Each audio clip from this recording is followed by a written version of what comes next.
Perfecto. Bueno, como les comentaba, bueno, primero que nada, buenas noches. Yo soy Martín Magallanes, creo algunos por ahí no me tienen porque este cuatri estoy con mis grupos atendiéndolos de manera virtual, pero bueno, soy uno de los docentes de la cátedra y hoy vamos a ver lo que es la clase de instalaciones eléctricas. Antes que nada, ya para hacer una aclaración desde el principio, lo que son las instalaciones eléctricas deberían ser una materia anual en sí misma, básicamente. Entonces, por eso tenemos el subtítulo de Nociones Básicas y Dimensionado. Entonces, lo que vamos a ver en la clase de hoy, básicamente, es un pequeño repaso de algunos conceptos que vieron en Física 2, la gran mayoría, los vamos a ver muy por encima. Después vamos a hablar lo que son las nociones básicas del dimensionado de una vivienda unifamiliar y multifamiliar. Y después vamos a hablar, en la última parte, de lo que es el dimensionado. Lo que es el dimensionado viene de la mano con lo que es el TP que les damos resuelto.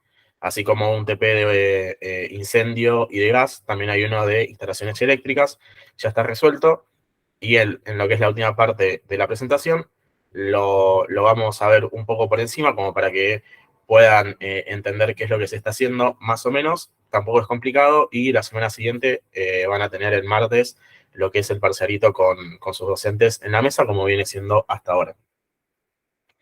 Entonces, ¿qué son las instalaciones eléctricas? Bueno, son básicamente todos los circuitos que nos permiten que, junto con el equipamiento necesario, obviamente, asegurar que los aparatos, la maquinaria y todos los elementos eléctricos que tengamos dentro de nuestra casa funcionen de una manera correcta.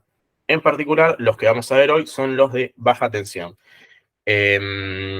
Más que nada porque esos son los de uso domiciliario, ya vamos a ver, pero tenemos alta tensión, media tensión, baja tensión y muy baja tensión. Los de muy baja tensión no les vamos a dar mucha bolilla, sí vamos a hacer un comentario al final de la clase, pero lo que nos va a importar en sí mismo son los de baja tensión. Entonces, bueno, como les había comentado, vamos a hacer un repaso un poco por encima. ¿Qué es la corriente eléctrica? Bueno, lo entendemos como el movimiento o el flujo de electrones a través de un circuito eléctrico cerrado, moviéndose desde el polo negativo al positivo, debido, bueno, a que se genera una fuerza electromotriz. Entonces, ¿qué es lo que nos tenemos que llevar de acá que nos va a servir a lo largo de esta clase? Bueno, que tenemos lo que es una circulación de electrones, es decir, un movimiento de cargas en un circuito cerrado. Y a su vez, eso también se los voy adelantando, no tiene que perderse esa energía o esos electrones que están circulando. La unidad de medida de la corriente es el amperio y mide lo que es la intensidad. Se mide con un amperímetro. Y ahora otro de los conceptos que ya tienen, pero lo que es la diferencia entre corriente continua y alterna. En la corriente continua, como dice el nombre básicamente, el flujo de electrones es constante en el tiempo, en la misma dirección y con la misma intensidad. Entonces, por ejemplo, si vemos acá arriba, tenemos lo que es un gráfico que muestra la intensidad y el voltaje en función del tiempo, y vemos que para lo que es la corriente continua es el mismo en todo momento. Ahora, ¿qué es lo que pasa? También tenemos lo que es la corriente alterna. En la corriente alterna, como pueden ver de vuelta en el gráfico, lo que es la intensidad y el voltaje a lo largo del tiempo va a estar cambiando. Vamos a tener, y esto se va a generar porque vamos a tener lo que es un flujo de electrones en una dirección y en otra dirección. Ahora vamos a ver bien por qué sucede esto, pero ¿por qué es importante mencionarlo? Porque la electricidad que va a estar llegando a nuestras casas y la que vamos a estar estudiando en su gran mayoría hoy es la corriente alterna.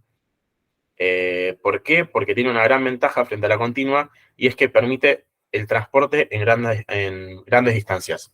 La corriente continua, bueno, por ahí se permite almacenar como algo positivo.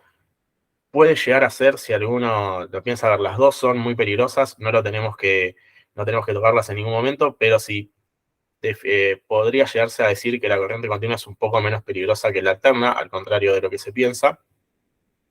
Pero la alterna tiene la gran ventaja que se puede transportar a grandes distancias, porque se puede cambiar lo que es su voltaje, y de esa manera puede llegar a nuestras viviendas. Ahora vamos a ver bien eso un poco más explicado, pero para que ya vayan teniendo el concepto. Hablamos del voltaje. El voltaje, bueno, viene de lo que es la palabra volt y nos da una idea un poco de cuál es esa fuerza que está impulsando a los electrones para moverse dentro de este circuito eléctrico. También hablamos de lo que es un sistema monofásico y trifásico. Esto no sé si lo tienen tanto, pero ¿qué sucede básicamente? La energía monofásica, como dice bien ahí, es la que tiene una fase y su voltaje es de 220 volts. Es decir, que vamos a tener un cable y ese cable va a estar viniendo con 220 volts en comparación con el neutro.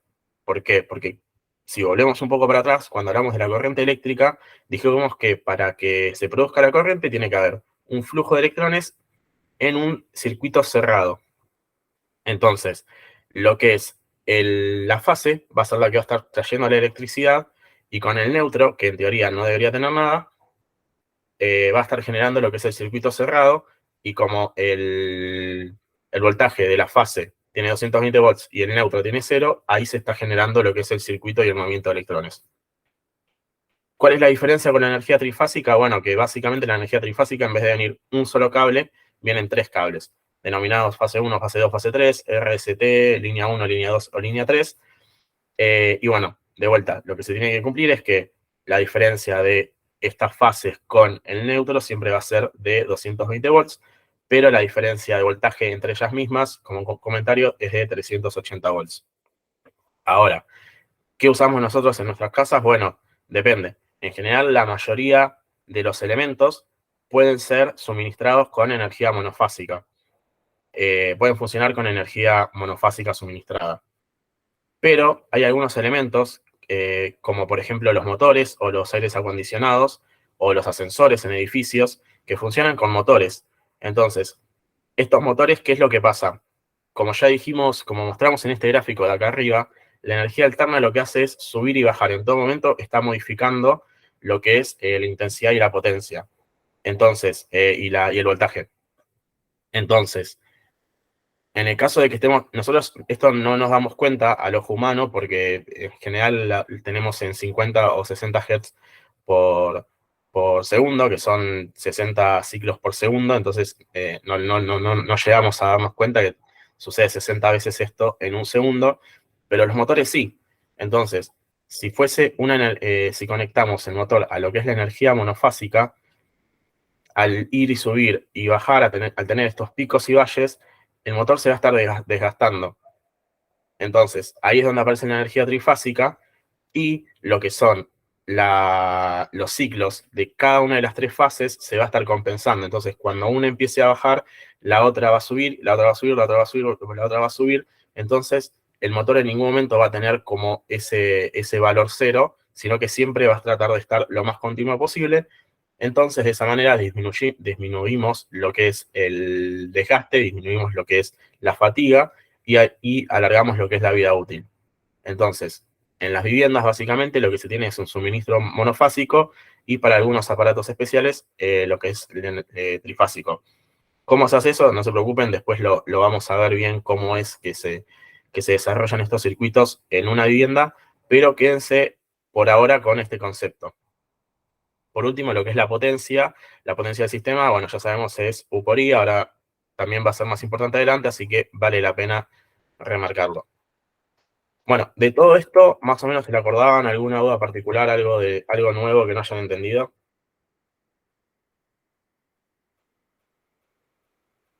¿Se está escuchando lo que digo? Sí. Todo bien por ahora. Ok, genial. Bueno, buenísimo. Bueno, entonces ya vamos a empezar un poco en lo que es la clase de hoy y vamos a hablar de lo que es la generación de la corriente eléctrica. En este caso vamos a hablar de lo que es la generación de la corriente eléctrica alterna, que es la que nosotros vamos a estar utilizando en nuestras viviendas. Y lo que se muestra, bueno, esto es la forma de generación, puede ser por una presa, puede ser por energía eólica, puede ser por energía solar, puede ser por hidrocarburos o por algún tipo de gas. ¿Qué es lo que van a estar haciendo?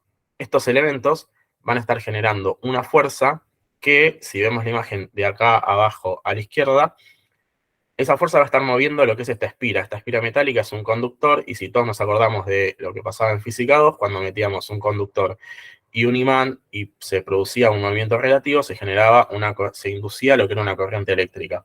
Entonces, así es básicamente cómo se genera, ¿no?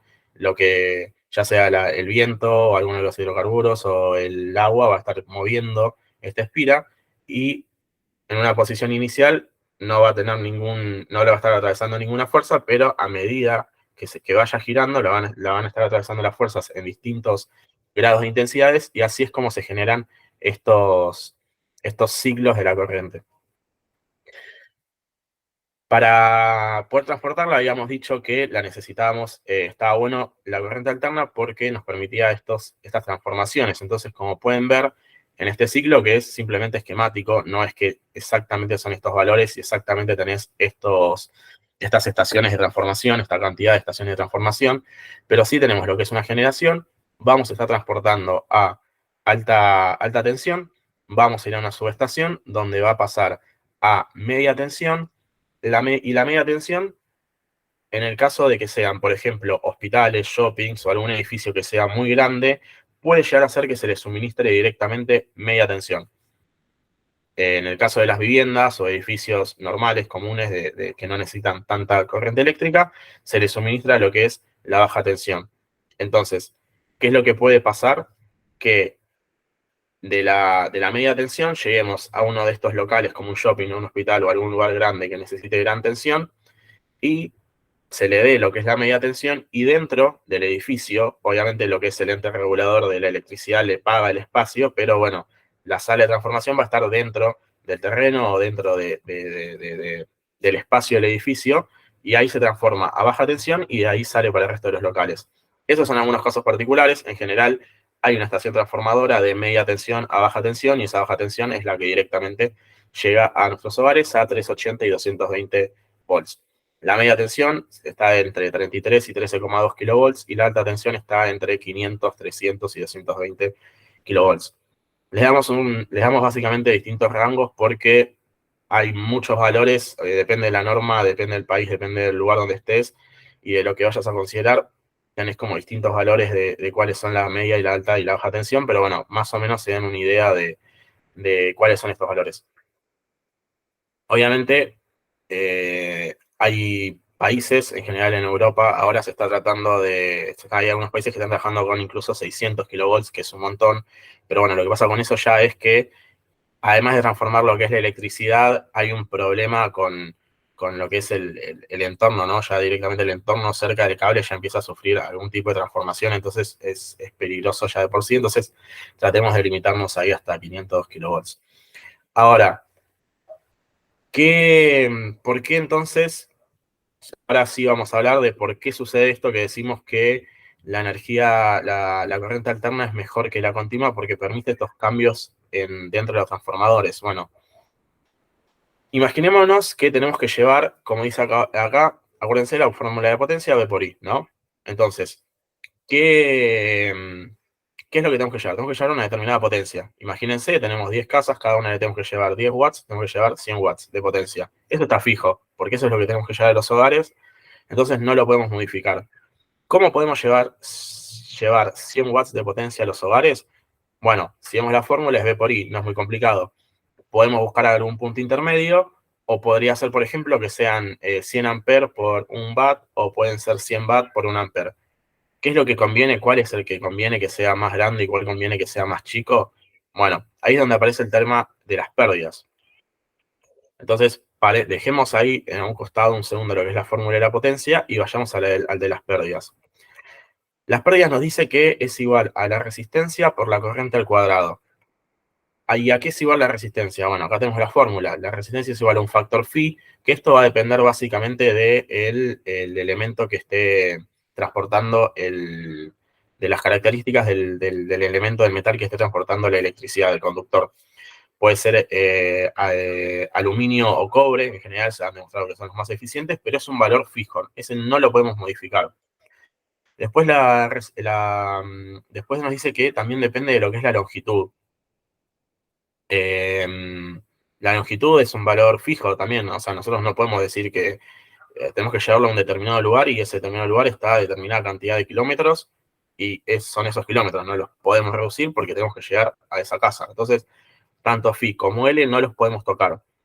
Ahora, si nosotros queremos que las pérdidas sean menores, R debería ser más chico, ¿no? Hasta ahí nos seguimos. Y para que R sea más chico, si vamos a la fórmula, S debería ser más grande.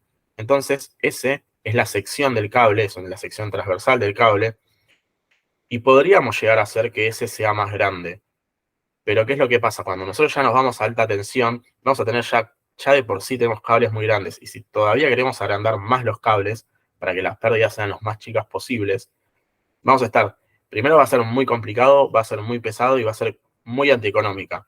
Entonces, esa opción la dejamos como lo último. Si no podemos hacer otra cosa, bueno, sí, se podría llegar a aumentar la sección de los cables para que las pérdidas sean menores.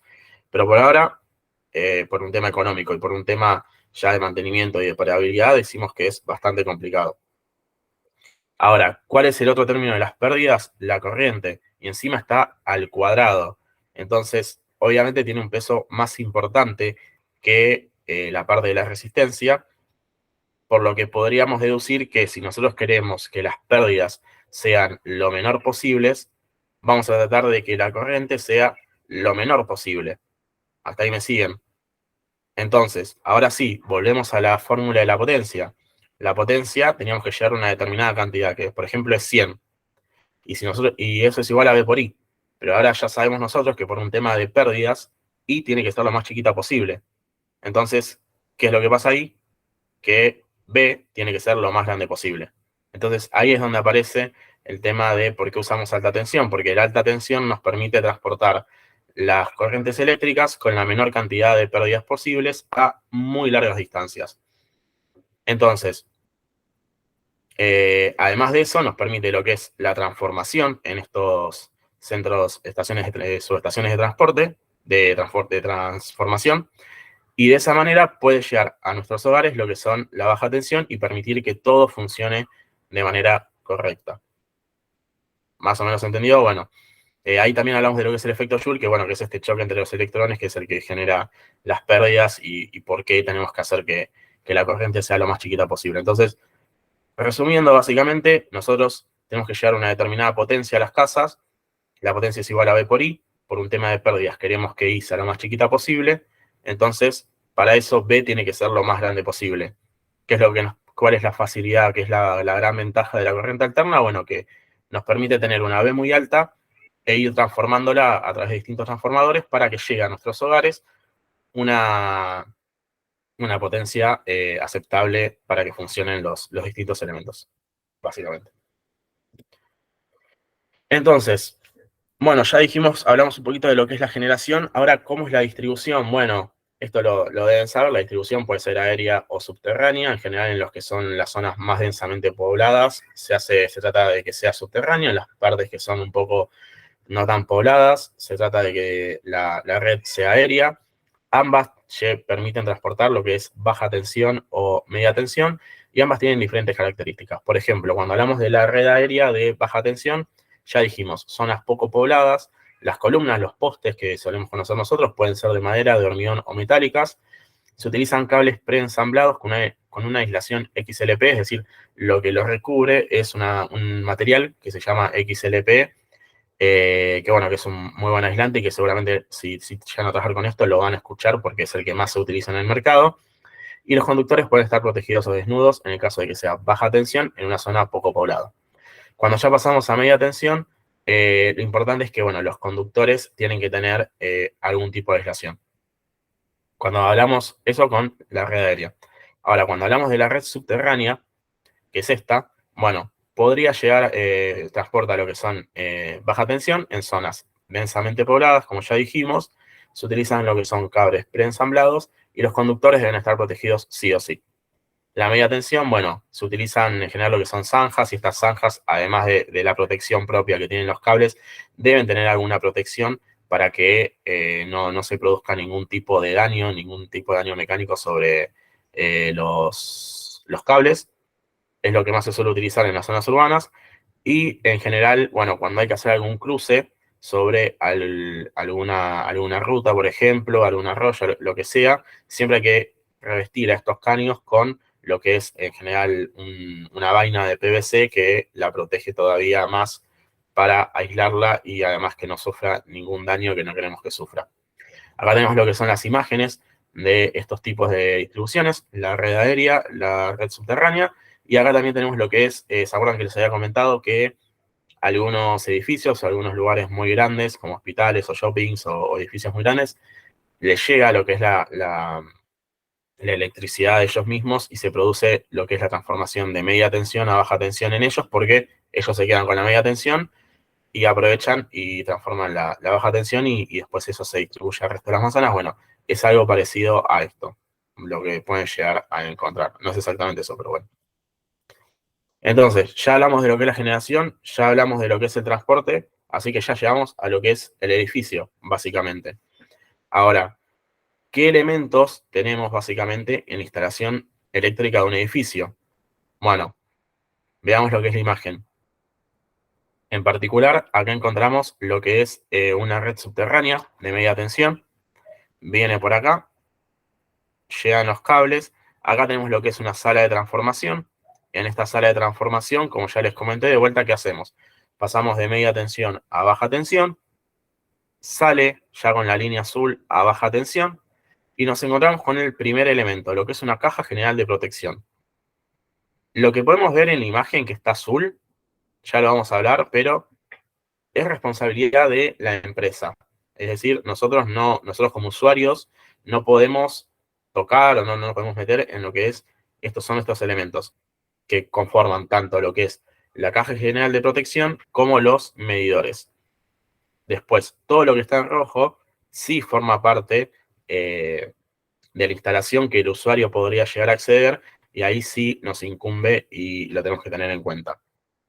Entonces, cuando tenemos la sala de transformación, dijimos, pasamos de media que viene por la red subterránea a baja tensión, llegamos a lo que es la caja general de protección, y en la caja general de protección lo que tenemos básicamente son dispositivos de maniobra, es decir, para cortar y para darle electricidad, porque, bueno, porque por un tema de mantenimiento o por un tema de prevención o por un tema de incumplimiento de pagos, el proveedor del servicio decide que no vas a tener más luz. Bueno, en esta caja general de protección tenemos lo que es el corte del suministro o, bueno, la activación del suministro.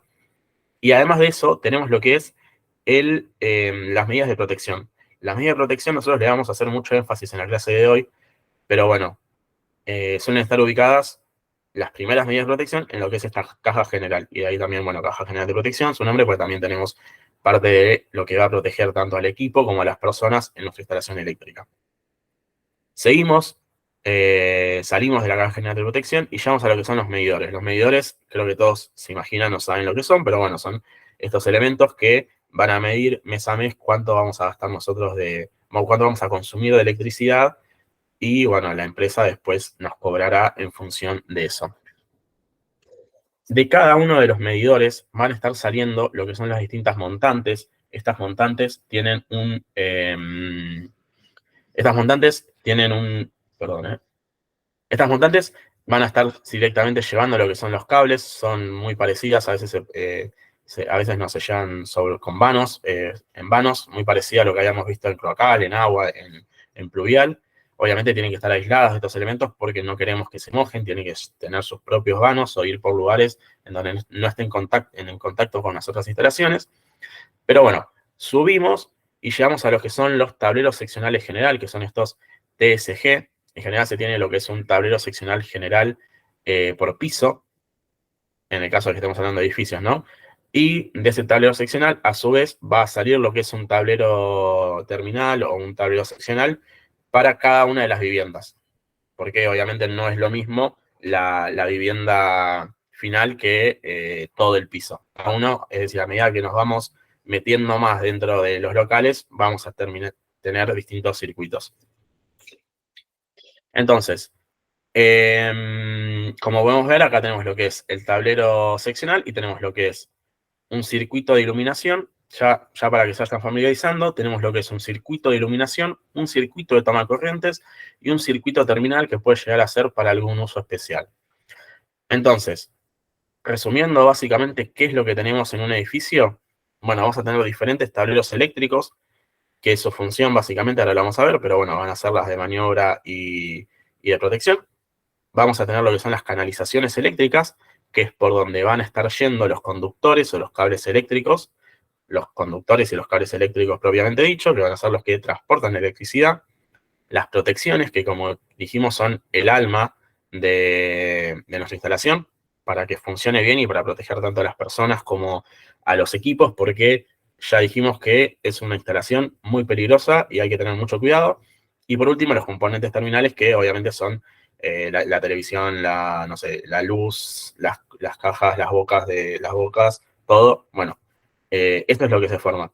Ahora, hay un elemento más que aparece por acá, después de la sala o en la sala de medidores, que es este elemento verde. Este elemento verde, como está bien nombrado acá, es una puesta a tierra. ¿Para qué sirve esto? Bueno, nosotros, de vuelta, si se acuerdan de Física 2, suponíamos que la Tierra era una gran masa con un potencial nulo, con un potencial cero. Entonces, bueno, ahora más adelante vamos a ver de qué nos sirve esto, pero para que vayamos viendo, sale de lo que es la sala de medidores, aparece en lo que es la sala de medidores, mejor dicho, aparece en la sala de medidores y se conecta a lo que es una jabalina, suele ser un elemento metálico, que está incrustado sobre la Tierra. Y esto básicamente es cómo se conforma, muy básicamente, ahora vamos a ver bien en detalle cada una de las partes, pero esta es una introducción a cómo se puede ver una instalación eléctrica en un edificio. ¿Alguna duda por ahora? Sí, una pregunta. ¿Las protecciones ahí cuáles serían, digamos, en el gráfico? Las protecciones están dentro de las cajas o de los tableros. Básicamente, ya si querés te las voy mencionando, vamos a ver lo que son las llaves termomagnéticas y los disyuntores diferenciales. Una es para proteger a las personas y otra para proteger a los equipos y al circuito, básicamente. Perfecto, gracias. Nada de nada. Bueno, lo mismo que vimos recién, lo podemos llegar a ver acá de una manera por ahí un poco más compleja o más fácil, depende de lo que les parezca a ustedes, pero que es lo mismo que antes. Tenemos la red de distribución, antes habíamos dicho que era una red subterránea de media tensión. Tenemos una parte que es responsabilidad de la empresa y una parte que es responsabilidad del propietario. Y tenemos en primer lugar lo que es una caja de toma, que es una CGP, una caja general de protección, como habíamos hablado acá. Lo primero que encontramos siempre es una caja general de protección que le permita a la empresa, en caso de que sea necesario, dar de baja el servicio o, bueno, darlo inicialmente.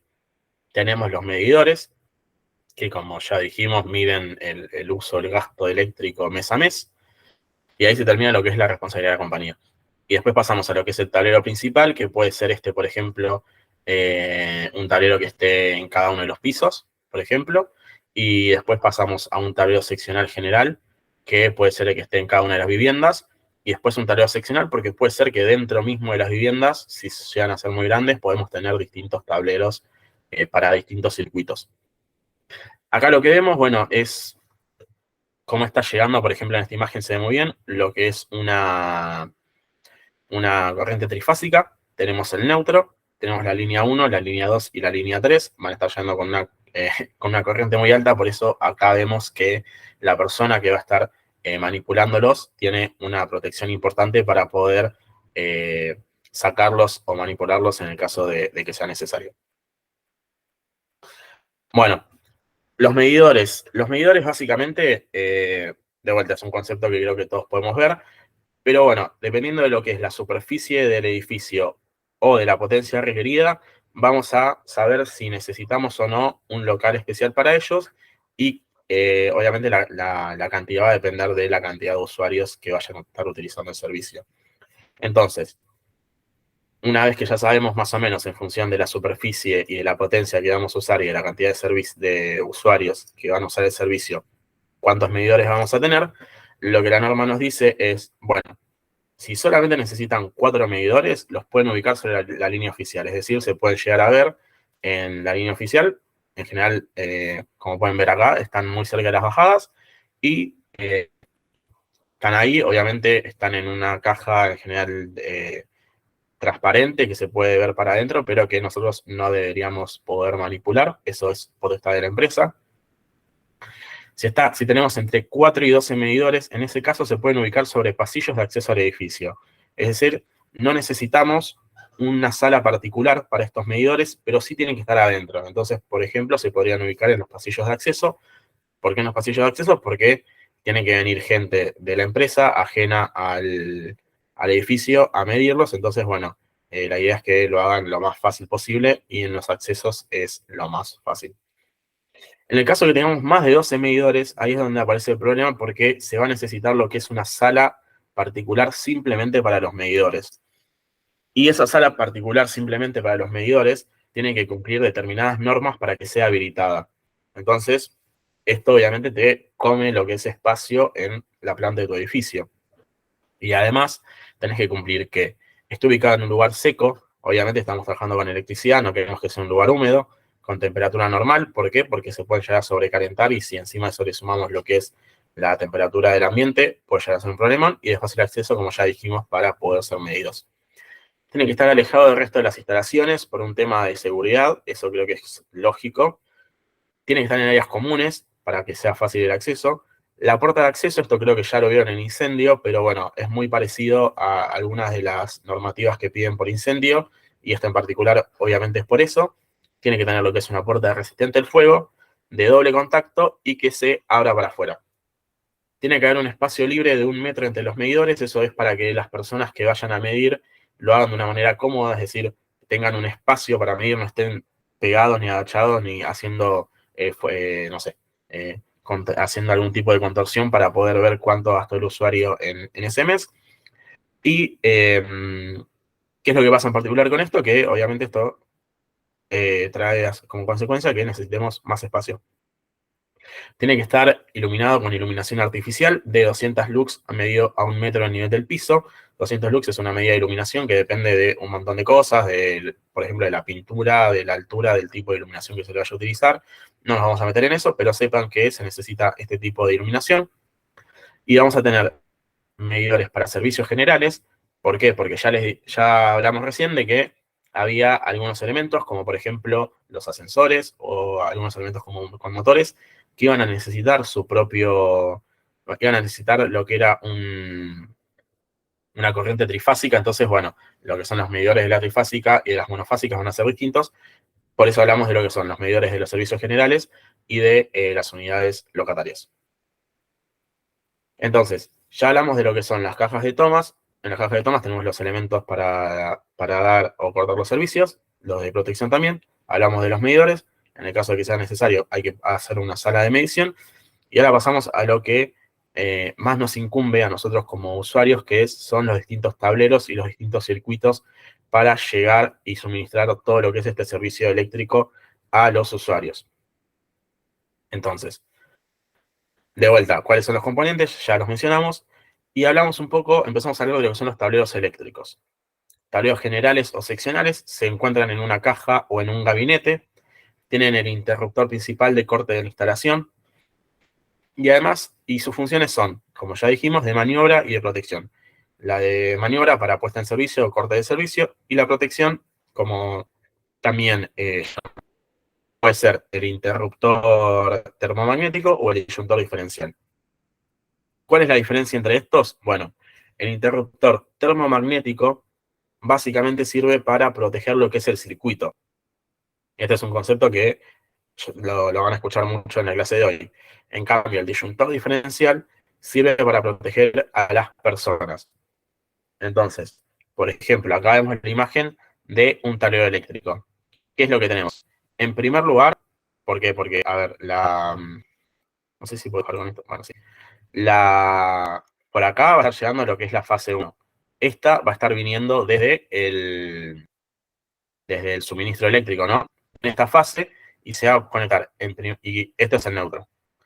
Y se va a conectar en primer lugar a lo que es el interruptor termomagnético. Como dijimos, la función del interruptor termomagnético es proteger al circuito. Entonces, lo primero que se hace es colocar este.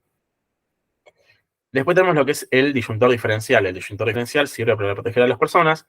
Podemos ya empezar a ver un circuito que se va a empezar a repetir, que viene desde afuera, la fase y el neutro se conectan al termomagnético, después se conectan al diferencial, y el diferencial se conecta a su vez con los distintos circuitos de la casa. Por ejemplo, podría ser que este circuito sirva para lo que es iluminación, este va para lo que son las tomas, y este va para no sé, para el exterior, para alguna cocina, por ejemplo. Que está bueno también de la imagen, esta es en la vida real. En la página siguiente tenemos una que es un dibujo que es un poco más lindo, pero también está bueno, creo yo, poder verlo cómo se lo pueden llegar a encontrar. Tenemos lo que es la barra de puesta a tierra. ¿Qué es lo que sucede con esto? Básicamente que es una protección también complementaria para las personas. Después vamos a ver bien por qué. Pero fíjense que ya está dispuesta sobre la caja.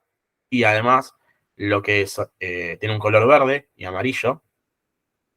Lo de los colores también es importante. Después vamos a ver los colores de cada uno, pero ya vayan familiarizándose que suele ser de color verde y amarillo.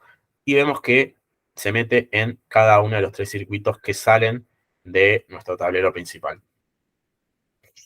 Entonces, bueno, esta es la imagen que les hablaba, que es un poco más amigable que lo que vimos, pero es exactamente lo mismo. Entonces, hablando de lo que es una instalación monofásica, bueno, tenemos lo que es la caja o el gabinete, tiene que estar a una altura que sea fácilmente manipulable. En general se trata de que esté entre 1,50 m y 1,52 m como máximo, bueno, para que sea de fácil acceso. Y esto de vuelta es lo que estábamos viendo. Los códigos de colores son muy importantes para que visiblemente las personas que vayan a manipular o vayan a trabajar con la instalación ya sepan de antemano qué es cada cable. Entonces, lo que es la fase en general suele ser de color rojo, negro o algún tipo de marrón medio oscuro. Lo que es el neutro suele ser alguna especie de celeste, azul, celeste oscuro. Y como ya dijimos recién, lo que es la tierra suele ser de un verde, verde con amarillo. En nuestro país es así, en otros países es distinto, pero bueno, en cada uno está las normas que van a estar fijando estos distintos colores. Entonces, ¿cómo es el circuito? Bueno, tenemos la fase, tenemos el neutro. En este caso es al revés. En primer lugar llegan a lo que es el medidor. Del medidor pasan a lo que es el interruptor principal, que no es otra cosa que un termomagnético, pero que forma parte de lo que es la potestad de la empresa. Y después de ahí ya salimos, sí, a lo que son potestad del usuario. Entonces, como pueden ver, es exactamente la misma caja que veíamos en la imagen anterior, pero dibujada en perspectiva y un poco más ordenada. Entonces, en primer lugar, termomagnético. Entra el cable, sale, llega al disyuntor diferencial. Del disyuntor diferencial pasamos a lo que son estos peines y lo dividimos a cada uno de los circuitos que vamos a tener en nuestra casa. Estos también son termomagnéticos y, por ejemplo, van a estar yendo lo que son las luces, uno, las tomas el otro, la cocina otro y la ducha el otro. Son ejemplos, no es necesariamente así en todas las viviendas, pero es un ejemplo general y que podría llegar a aparecer. ¿Qué vemos además de eso? Bueno, 2 comentarios, 3 en realidad. El primero es este. Después de que pasa por el disyuntor diferencial, es decir, este segundo elemento, el que ayuda a proteger a las personas, vemos que el cable se divide en lo que son estos que se llaman peines. Entonces, lo que hace básicamente esto es dividir para que cada uno de los elementos, cada uno de los circuitos, se le esté entregando la misma corriente. Creo que es fácil de ver, pero ¿por qué va este comentario? Bueno, porque muchas veces estos elementos pueden ser un poco más caros que otros elementos que se usan mucho en el mercado, que son estos. Estos elementos son llamados guirnaldas, y la diferencia principal y sustancial con lo que son los peines es que las guirnaldas, la energía la corriente que le vamos a estar entregando, se pierde una vez que pasa por el termomagnético. Que, bueno, vamos a tratar de explicarlo más fácil. Si nosotros acá tenemos 40 amperes para entregar, entonces van a venir 10 para acá, 10 para acá, 10 para acá y 10 para acá, con lo que son los peines. Pero si tuviésemos una guirnalda, lo que tendríamos es que se van a entregar 40 acá, se pierden 10, que es lo que se van a utilizar en el circuito, se van a entregar 30 acá y se van a entregar 20 acá. Y bueno, faltaría uno más, pero bueno, se entregan 10 en el último.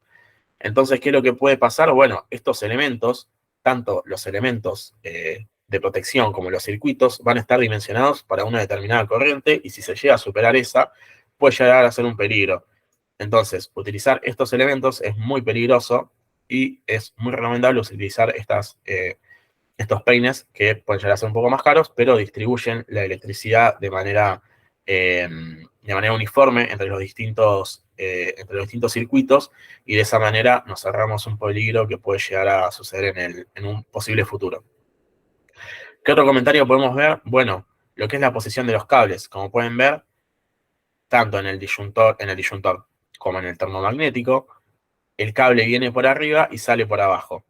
¿Por qué se hace esto? Bueno, más que nada por un tema de seguridad y de gravedad. Por ahí, en un tema de manipuleo, es mucho más fácil cortar lo que es, o que se salga lo que es alguno de los cables si estuviese conectado abajo.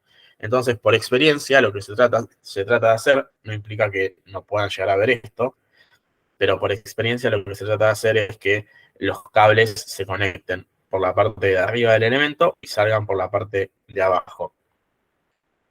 ¿Qué es lo que pasa? Por ejemplo, en este caso, tenemos que la fase, es decir, el cable que está trayendo la electricidad, toca la caja.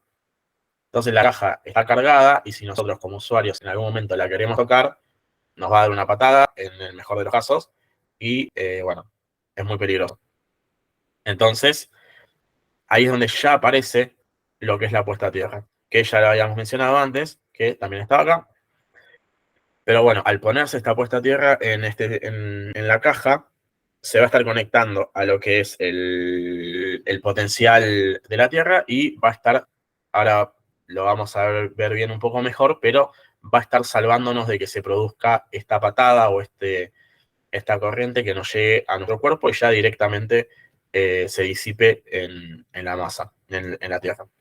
Además de eso, bueno, la vemos que la puesta está conectada a lo que es la caja, como ya dijimos, por un tema de seguridad, en el caso de que se suelte algún cable para que no se cargue, porque obviamente todo eso va a pasar adentro de un gabinete que nosotros no podemos abrir y cuando lo toquemos, ahí nos va a dar la patada. Entonces, bueno, como prevenimos, hacemos que la caja tenga la puesta a tierra. Y además de eso, vemos que va a cada uno de los circuitos en los que se va a estar dividiendo nuestra instalación. Esto es básicamente, vamos a volver a ver todo esto de manera particular, pero esta es una introducción a lo que es la instalación monofásica para un proyecto eléctrico. La instalación trifásica es exactamente igual, solamente que tenemos 3 fases.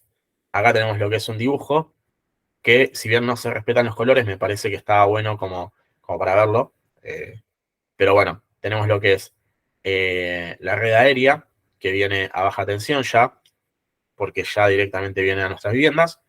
Tenemos de vuelta lo que es el contador, el medidor, en este caso es trifásico, y tenemos lo que es una llave de corte principal. Lo mismo que teníamos en lo que era la parte de monofásico. ¿Cuál es la diferencia? Bueno, que vamos a tener 3 líneas o 3 fases en vez de una, y obviamente en la otra.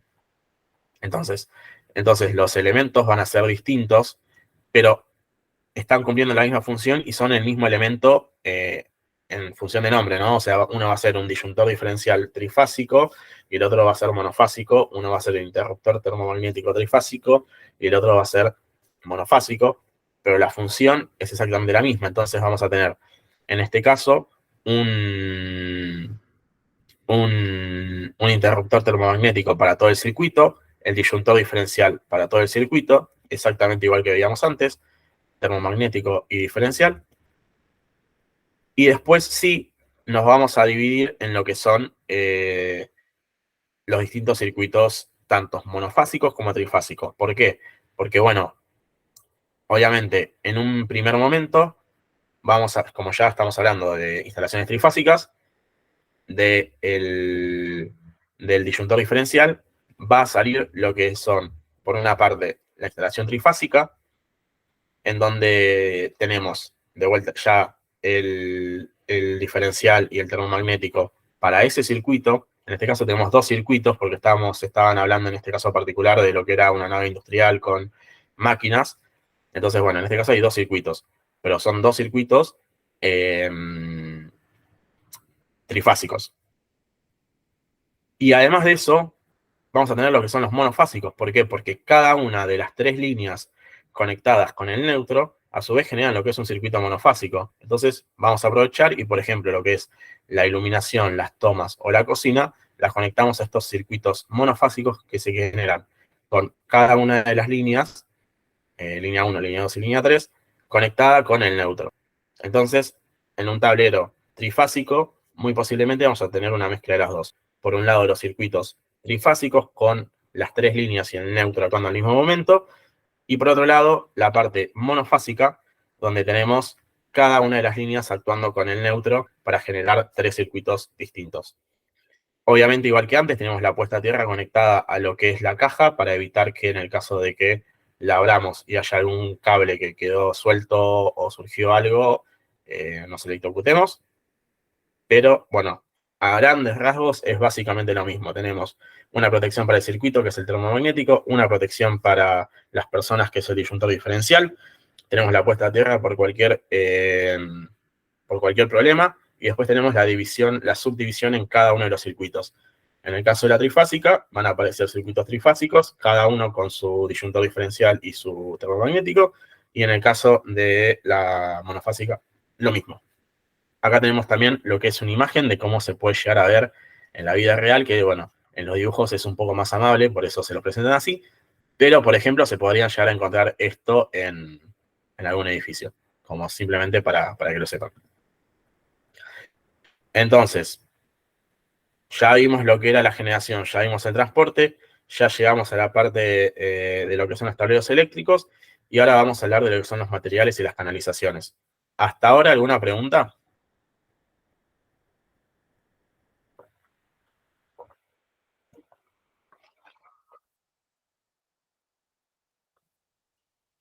Bueno,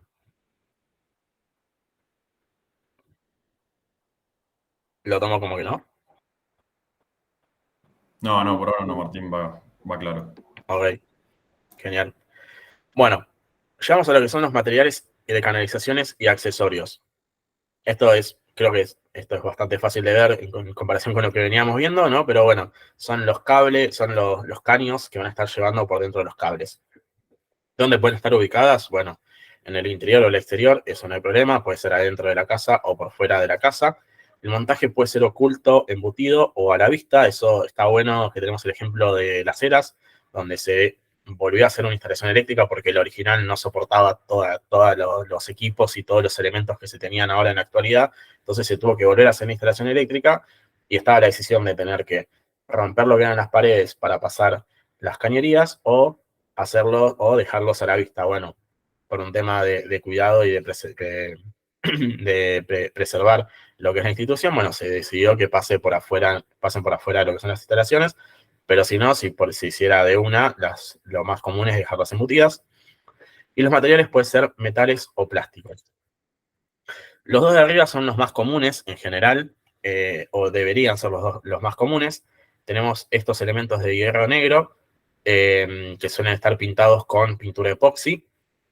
Y estos elementos tienen deberían ser los más usados porque, además del caño en sí mismo, está acompañado por lo que son estas grampas, la caja rectangular, estas uniones, estas cajas octogonales, estos conectores. Bueno, todos estos elementos están normalizados, entonces, al igual que los elementos de plástico. Entonces, por eso digo que estos dos elementos deberían ser los más utilizados, porque está todo normalizado por las normas IRAM, y todos los elementos funcionan y cumplen con lo que nos piden las normas. ¿Qué es cada elemento? Bueno, obviamente el caño es el caño en sí mismo, por adentro pasan los cables. La grampa es para pegarla en la pared. La caja rectangular, bueno, es por donde vamos a pasar los cables. La unión o conector es, ¿por qué? Porque estos caños de hierro tienen una determinada longitud. Entonces, si tenemos que llevarlos a una distancia muy grande, bueno, ¿cómo los conectamos? Con estos elementos. Tenemos otro tipo de caja, que puede ser octogonal. Puede ser, por ejemplo, para las luces, ser utilizada en el techo, por ejemplo, se suele usar. Y después, este elemento es muy importante, que muchas veces se lo olvidan, los conectores. Los conectores, a ver, si se ve la imagen de la caja, de las distintas cajas, para que entren los cables hay un agujero, ¿no? Entonces, tenemos la caja, hay algún tipo de agujero y entra el cable. El cable es más chiquito que el agujero, ¿no? Entonces, si la caja está embutida, una vez que nosotros pasamos los cables y pasamos la cañería, vamos a poner algún tipo de mortero o algo para revestir la pared y que quede como si no hubiese nada abajo, obviamente. ¿Y qué es lo que pasa muchas veces? Que no ponen este conector, y al no poner este conector, el espacio que queda entre la caja y la cañería o los cables, le entra lo que es un poco de este mortero, de hormigón, de lo que sea, y obviamente va a dañar toda la instalación. Entonces es muy importante que no se olviden de poner estos conectores en lo que es la unión entre los caños y las cajas. Bueno, caños de plástico también son muy utilizados, son muy comunes, son estos que vemos acá a la derecha. Y después tenemos lo que son los caños metálicos flexibles. Esto es básicamente cuando tenemos que hacer algún tipo, tenemos que doblar en alguna manera, en algún piso o por alguna razón, por alguna obstrucción, algún obstáculo. Bueno, utilizamos lo que son estos caños flexibles. Y después aparecen lo que son los caños de PVC corrugado. Y acá está el problema. ¿Por qué? Porque posiblemente sean los que más hayan visto. Y si no es así, mejor. Pero bueno, se utilizan muchísimo lo que son estos caños de PVC corrugados. Y el problema es que no vienen con los elementos adecuados, como si tenemos todos estos elementos para los caños de hierro, como si tenemos todos estos elementos para los de plástico. Los caños de PVC no tienen como elementos que vienen con sí mismos, sino simplemente se utiliza el caño. Y no solamente solo se utiliza el caño, sino que tienen como distintas, o sea, ven que tiene una textura como rugosa. Entonces, si nosotros estamos pasando un cable, bueno, al principio todo bien, pero ya cuando el cable tiene como, no sé, 5 o 6 metros, en algún momento puede ser que se quede trabado o que se choque contra las paredes y se dificulte y después incluso sea un problema si se ejecuta la instalación así. Entonces, muy posiblemente lo vayan a ver, no es lo más recomendado, no suelen venir con elementos que los complementan como si los otros, pero bueno, también existen y se utilizan, entonces los mostramos los que son estos caños de PVC para instalaciones eléctricas. Pero en el caso de que puedan elegir, utilicen alguno de los otros dos. Ahora, materiales de canalizaciones y accesorios. Bueno, acá hablamos de básicamente lo que son las canalizaciones, ¿no? Cuáles van a ser los elementos que van a llevar a los cables. Ahora, ¿cómo se colocan estos elementos? Bueno, hay distintas formas. Una puede ser un cable canal, que puede ir en el piso, puede ir en alguna de las esquinas, puede ir cerca de un zócalo, y bueno, es directamente un elemento que va por fuera de la pared, pero que por la forma que tiene, recubre a los distintos cables, y de esa manera están ocultos y no a la vista, y como siempre dicen, las instalaciones son lo que más queremos para que funcione bien todo el edificio, pero no las queremos ver. Entonces, bueno, el cable canal las oculta para que no sea necesario y no quede a la vista, y además en este caso particular es peligroso si llegamos a tocarlos. Las bandejas portacables son de las más utilizadas, por ejemplo, cuando hay que hacer grandes recorridos, tanto horizontales como verticales. Por ejemplo, en esta imagen, en la del medio, no sé si se llega a aprovechar, pero bueno, está apoyado sobre bandejas portacables, en este caso verticales, pero también, por ejemplo, si tenemos algún hall o alguna casa que tenemos que tener mucho recorrido horizontal, se apoyan los cables sobre estas bandejas y estas bandejas se ponen por encima del nivel del cielo raso. Entonces quedan ocultas y los cables ya sabemos en dónde están ordenados y no hay ningún problema. Hay distintos tipos, pero bueno, todas cumplen básicamente la misma funcionalidad. Están lo que son los pisos técnicos, que se suele utilizar mucho en lo que son oficinas o lugares en los que necesitamos muchas bocas y muchas tomas y muchos elementos para la instalación, que bueno, todos los cables están escondidos entre comillas, ¿no? Por debajo del piso. Acá vemos algunas imágenes de algunas instalaciones, porque bueno, esto es todo muy lindo, pero muchas veces no están así. Acá vemos imágenes de algunas instalaciones. En la primera vemos lo que es, ¿se acuerdan que les había hablado de este caño negro? Tenemos también lo que son las uniones, que a determinada distancia se ven acá en plateado. Y vemos que se dejan un espacio. Ahora vamos a hablar sobre esto, pero fíjense que tenemos los caños y en algún momento tenemos como un espacio donde los cables quedan a la vista. Bueno, acá tenemos lo que son las bandejas portacables verticales. Y acá volvemos a lo que les decía acá, de que queda como un pequeño espacio en general. ¿Por qué? Porque cuando nosotros tenemos que transportar el cable muchos pisos, bueno, los primeros 2, 3 pisos no hay problema. Pero imagínense que hay que llevarlo 13, 14, 15 pisos. Bueno, ahí vas a tener el tema de que el cable que está en el piso 15 va a tener que soportar todo el peso de abajo de todo. Y eso puede llegar a ser un problema, puede llegar a traer algún inconveniente. Entonces lo que se hace es, cada determinada cantidad de pisos, se deja como un vano y se de alguna manera, perdón, de alguna manera como que los cables se enganchan a lo que es o la pared, o en este caso particular, el piso, diría, pero es la parte de abajo del vano, de la caja que se deja, y de esa manera estamos reduciendo lo que es la fuerza para abajo, porque la fuerza la va a estar tomando el cable a esa altura, después queda, como pueden ver acá, medio lánguido, medio flexible, y ya para arriba empieza a tomar fuerza de vuelta, hacemos otro vano y así cada tanto. Entonces es importante tener en cuenta esto, que cuando son muchos pisos, cada determinada cantidad de pisos, hay que dejar un espacio para que los cables no tomen tanta fuerza, sino que les damos como un respiro y después seguimos y así cada tanto, porque si no se pueden llegar a romper. Entonces, hablando en general de estos cables, bueno, ¿cómo están conformados? Básicamente por dos elementos, lo que es el elemento conductor en sí mismo, que es la parte metálica. En general suele ser aluminio cobre, como ya les comenté, porque está demostrado ya a esta altura que son los mejores conductores, más eficientes en realidad, también y en materia precio, en materia económica, no solo eficiente en materia de pérdidas. Y este elemento conductor o parte metálica está coronado por lo que es, o envuelto en lo que es una aislación.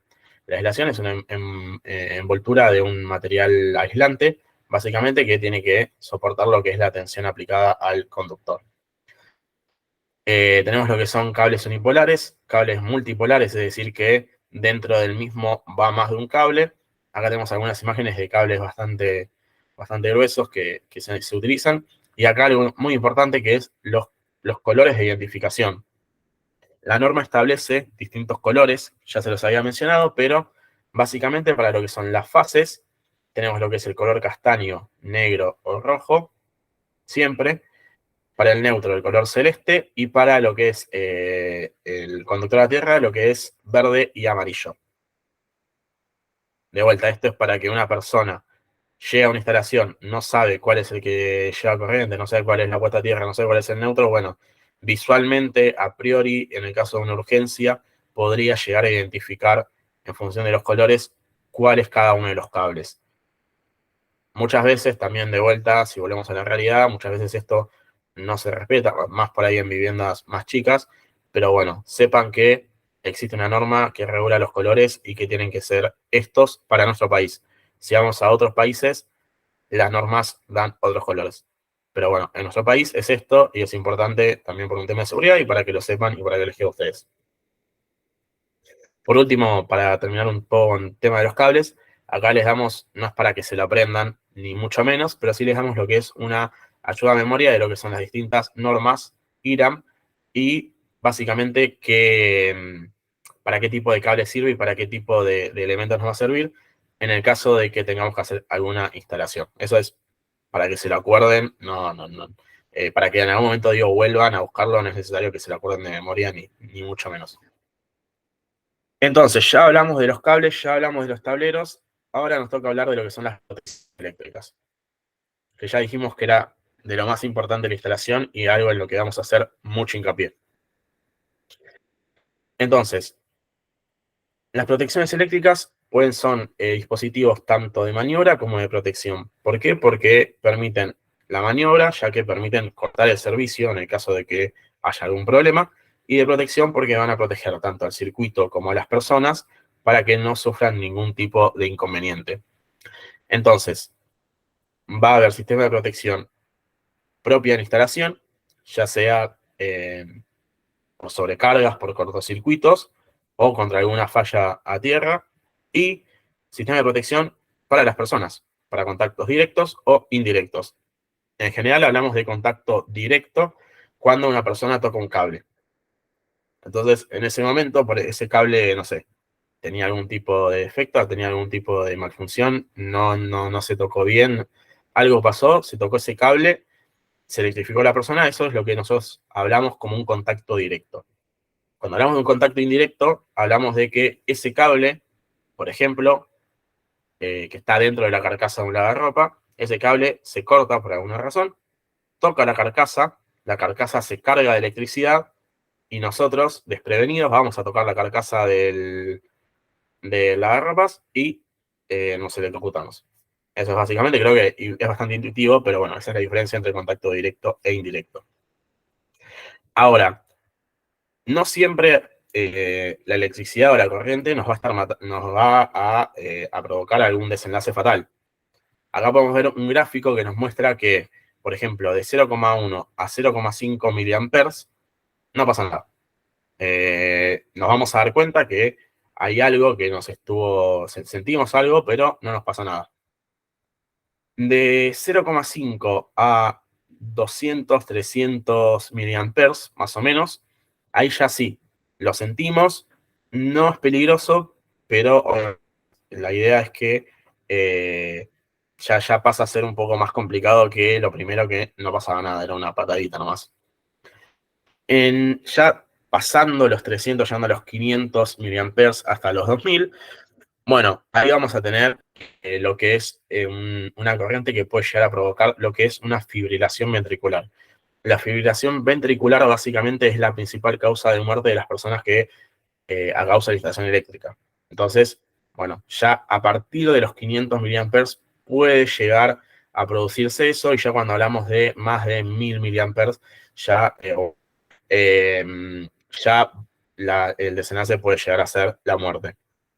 Entonces, como acá estamos hablando de las personas, estos valores son importantes para entender cuáles van a ser los límites de los disyuntores diferenciales, porque acuérdense que hablamos que teníamos los termomagnéticos y los diferenciales para proteger en lo que era la caja, ¿no? En el gabinete.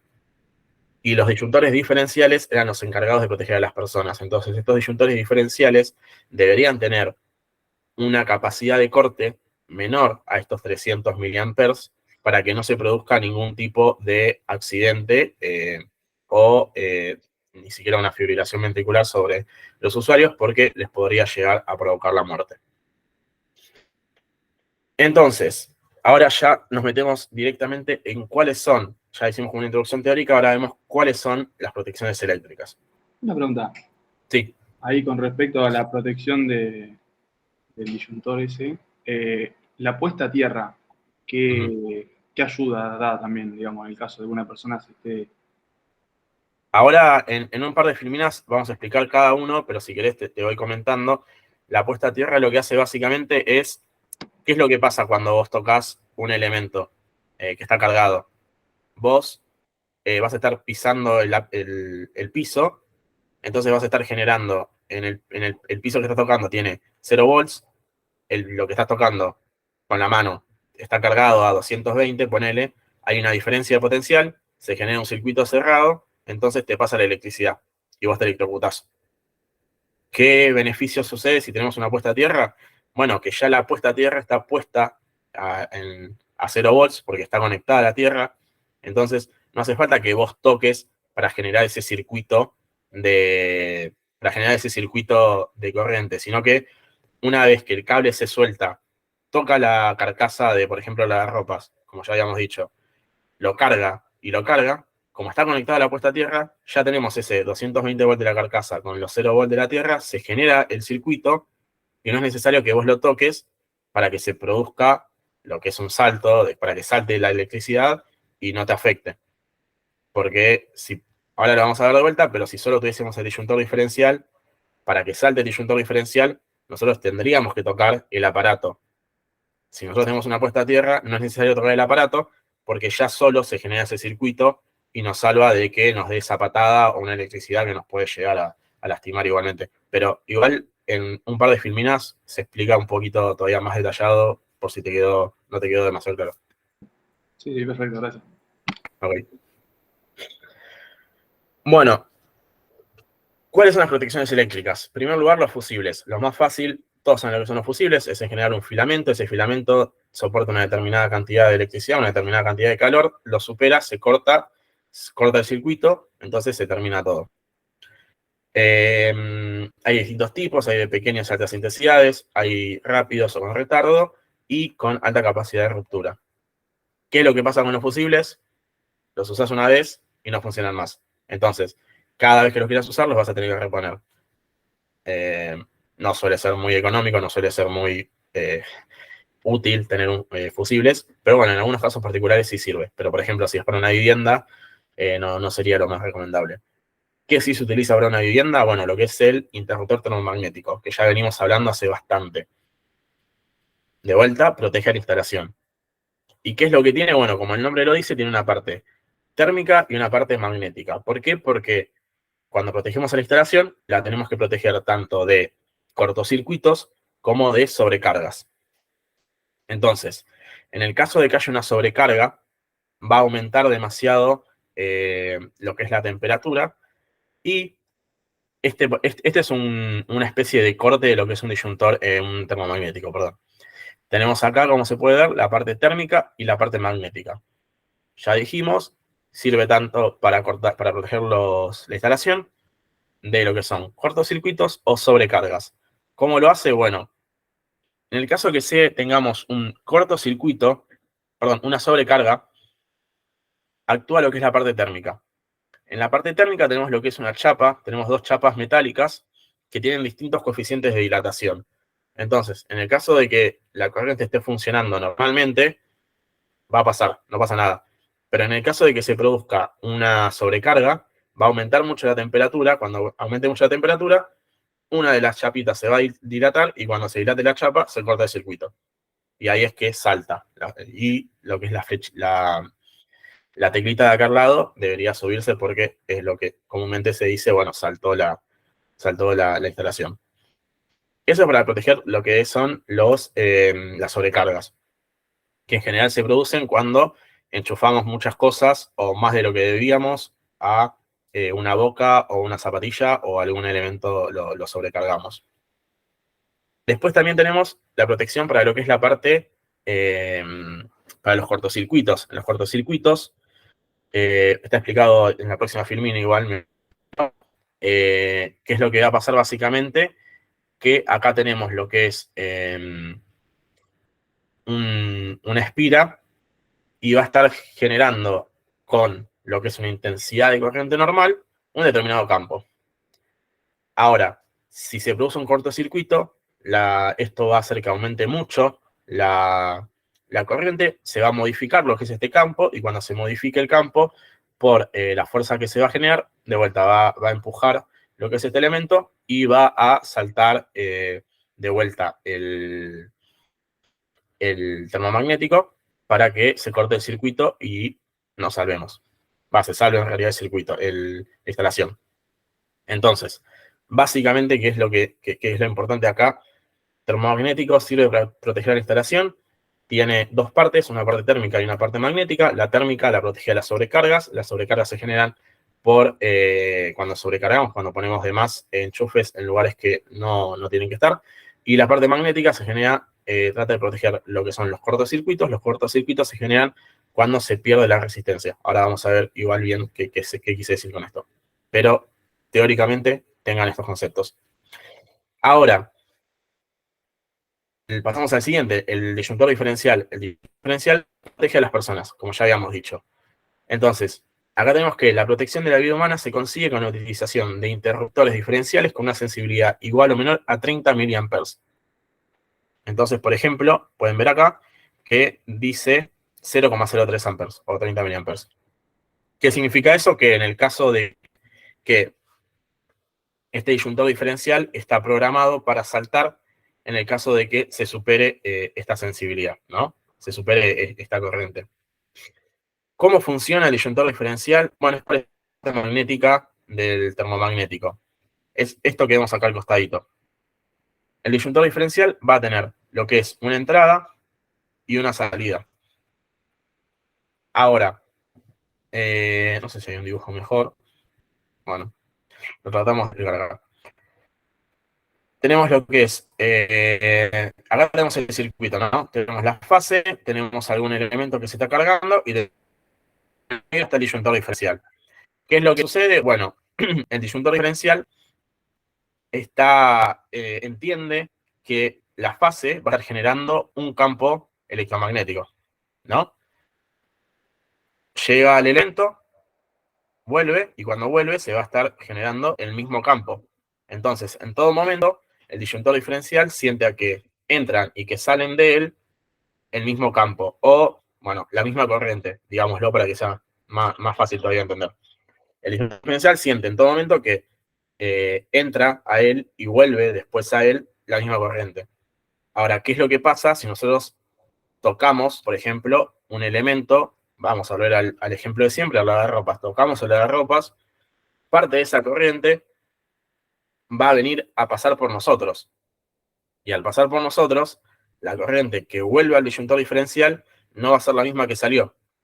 Y como la que salió del disyuntor diferencial no es la misma que la que vuelve, se produce una diferencia en estos campos y va a hacer que, básicamente, que salte. Salte el disyuntor diferencial. Entonces, si nosotros tenemos que tocar el elemento se produzca para que parte de la corriente pase por nosotros y se produzca esta diferencia de campos dentro del disyuntor diferencial, una vez que el disyuntor diferencial lo sienta, que es un segundo, es una milésima de segundo, va a saltar y va a proteger efectivamente a las personas para que no sufran ningún tipo de inconvenientes. Entonces, básicamente es eso. Fusibles se utilizan una sola vez, básicamente es un filamento metálico que al llegar a una determinada temperatura se rompe y termina con el circuito. Termomagnético, parte térmica y parte magnética, sirve para proteger la instalación. Magnético sirve para lo que es el cortocircuito, la térmica para sobrecargas. El diferencial sirve para proteger a las personas y lo que hace es verificar que la corriente que sale de él y la que vuelve a entrar sea igual. Si no es igual, es que en algún lugar se perdió y muy posiblemente sea porque una persona sirvió de conductor para esa corriente, entonces salta y protege a las personas. Ahora, como preguntaron recién, ¿en dónde entra a jugar la puesta a tierra? Bueno, la siguiente filmina. Ahora vamos a explicar. La puesta a tierra, básicamente, ya lo hablamos, pero no, es un cable que se conecta a una jabalina, esta jabalina conectada a la tierra y, como tiene un potencial cero, tiene sus beneficios. Ahora, que esto, por ejemplo, ya lo habíamos hablado. ¿Qué es lo que tenemos en general para que se produzca una corriente eléctrica? Tenemos una fase, de las fases por la que va a ir la electricidad, en este caso está con 220 volts, va, por ejemplo, a un lavarropas, y por este lavarropas vuelve con el neutro a 0 volts. Y acá se genera, como hay una diferencia de potencial, se genera en todo momento un circuito cerrado, hay una diferencia de voltaje entre los 200 volts de la base, 220 de la fase y el 0 del neutro, y hay una conservación porque no se pierde la corriente en ningún momento. Entonces, con estos tres elementos se genera lo que es un circuito. Y ahí es donde aparece la puesta a tierra. ¿Por qué?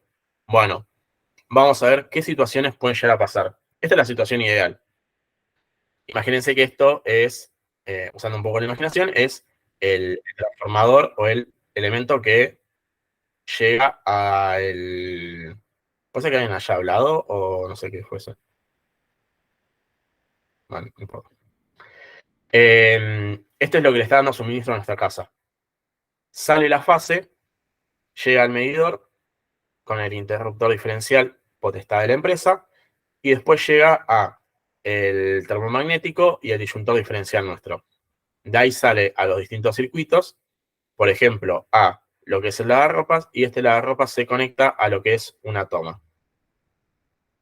Eso debería ser lo ideal. Y ahora, ¿qué es lo que pasa? Bueno, primero, el cuerpo humano tiene 2000 ohms de resistencia y el cable solamente tiene 10 ohms. Por cuestión de lógica, la corriente siempre va a tratar de ir por un lugar donde tiene menos resistencia porque es más fácil para ella viajar. Pero a pesar de eso, una parte chiquita, por ejemplo, acá tenemos el ejemplo de que si por la fase viene 10 amperes y suponemos que por alguna razón la fase en alguna parte toca lo que es la carcasa de la carga y nosotros o algún usuario la toca. ¿Qué va a pasar? Bueno, la gran mayoría, aproximadamente un 95% de la corriente va a volver por el circuito. Pero, a pesar de que nosotros tenemos mucha más resistencia, hay parte de la corriente que va a pasar por nuestro cuerpo. Y muchas veces esa pequeña parte ya puede llegar a ser mortal. Entonces hay que tener mucho cuidado con eso. Esto es de vuelta, ¿se acuerdan lo que les comentaba? Que bueno, tenemos una carcasa de 220 volts, tenemos un elemento conductor que somos nosotros, tenemos la Tierra que está a 0 volts, entonces se produce de vuelta lo que es la diferencia de volts, la diferencia de potenciales, se produce lo que es un circuito cerrado y por eso es que está circulando la corriente por dentro nuestro. Entonces, acá es donde actuaría el disyuntor diferencial, porque como ven, los 10 amperes que salieron no son lo mismo que los 9,5 amperes que están volviendo. Entonces, actuaría el disyuntor diferencial. Pero ¿qué pasa? Para que esto suceda, si no existiese la puesta a tierra, nosotros deberíamos tocar la carcasa, porque ahí es donde parte de la electricidad se iría por nosotros y parte volvería. Pero si nosotros tenemos una puesta, lo que pasa es que no es necesario que nosotros toquemos la electricidad, porque directamente hay un cable que está conectado a tierra, entonces se va a estar generando esta diferencia de potencial sin que nosotros toquemos el aparato. Entonces, parte de la electricidad se va a ir por la puesta a tierra, vuelve menos electricidad, salta el disyuntor y nosotros nunca nos enteramos porque no tenemos que tocar el aparato. Entonces, la combinación de la puesta a tierra con el disyuntor diferencial es lo que protege a las personas. Entonces, vamos a ver ahora cuáles son los distintos casos que podemos tener. Caso 1, no hay disyuntor diferencial y no hay puesta a tierra. Puede pasar. O sea, todos los casos que voy a mencionar, una instalación bien hecha tiene que tener ambos, pero puede llegar a ser que no estén. Entonces, vamos a mencionarlos. Uno de los casos puede ser que no haya ninguno de los dos. Entonces, cuando nosotros toquemos la carcasa, dependiendo de la corriente que se tenga y de nosotros y de un montón de factores, muy posiblemente nos pueda llegar a afectar, nos pueda llegar a lastimar mucho o pueda llegar a la muerte del usuario. Ahora, ¿qué pasa si hay un disyuntor diferencial? Bueno, ya lo explicamos. Cuando nosotros toquemos la carcasa cargada, parte de la electricidad va a ir por nuestro cuerpo, parte va a volver. Entonces, en ese milisegundo, el disyuntor diferencial, en ver que salieron 10 y volvieron 9,5 y saltar, a nosotros cuando estemos tocando la carcasa nos va a dar una patada. Y puede llegar a ser muy peligroso también. Entonces, nada, hay que tener en cuenta eso. Ahora, ¿qué otra cosa puede hacer? Que no haya un disyuntor diferencial y que sí haya una puesta a tierra. ¿Y qué es lo que pasa ahí? Esto creo que no lo hablamos. Parte de vuelta, van a entrar 10, la carcasa, por alguna razón, se carga la carcasa, van a volver una menor cantidad, pero como no hay un disyuntor diferencial, no interesa, no modifica nada, pero sí, como está conectado a tierra, va a haber parte de la electricidad que va a ir para la tierra, porque sí, porque se genera otro circuito cerrado.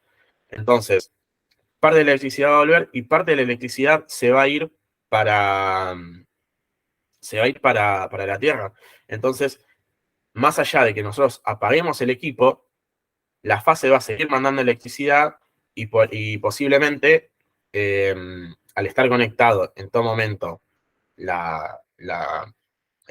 ¿cómo se llama? La puesta a tierra, porque está conectada a tierra, la electricidad va a seguir su camino, se va a generar este circuito directamente entre lo que es la fase y la puesta a tierra, y va incluso por ahí cuando no esté funcionando o en algún momento llegar a hacer que la electricidad se vaya por la tierra y vamos a estar gastando electricidad sin saberlo. Entonces por ahí cuando llegue la factura a fin de mes van a ver que hubo un gasto de electricidad importante, no entendemos por qué, y bueno, es por esto, porque parte de la electricidad se va a estar yendo por la tierra y para que funcione el equipo, ¿cómo se llama? Incluso funcionando en el equipo. Entonces, si bien nos va a proteger a nosotros tener solamente una puesta a tierra, que es lo que pasa muchas veces porque el disyuntor diferencial suele ser un elemento que es más caro que el termomagnético, a la larga, si llegamos a tener algún tipo de problemas, vamos a ver que la electricidad en todo momento va a seguir funcionando, se va a seguir yendo por la tierra, y cuando nos llegue la factura a fin de mes vamos a estar pagando mucho más de lo que deberíamos pagar. ¿Cuál es la situación ideal? Que tengamos las dos cosas, como ya explicamos. Cuando se produzca algún problema dentro de la carcasa del lavarropas por decir un ejemplo, ¿no? Cuando se produzca algún problema dentro de la carcasa del lavarropas, se va a generar el circuito entre la carcasa y la puesta a tierra,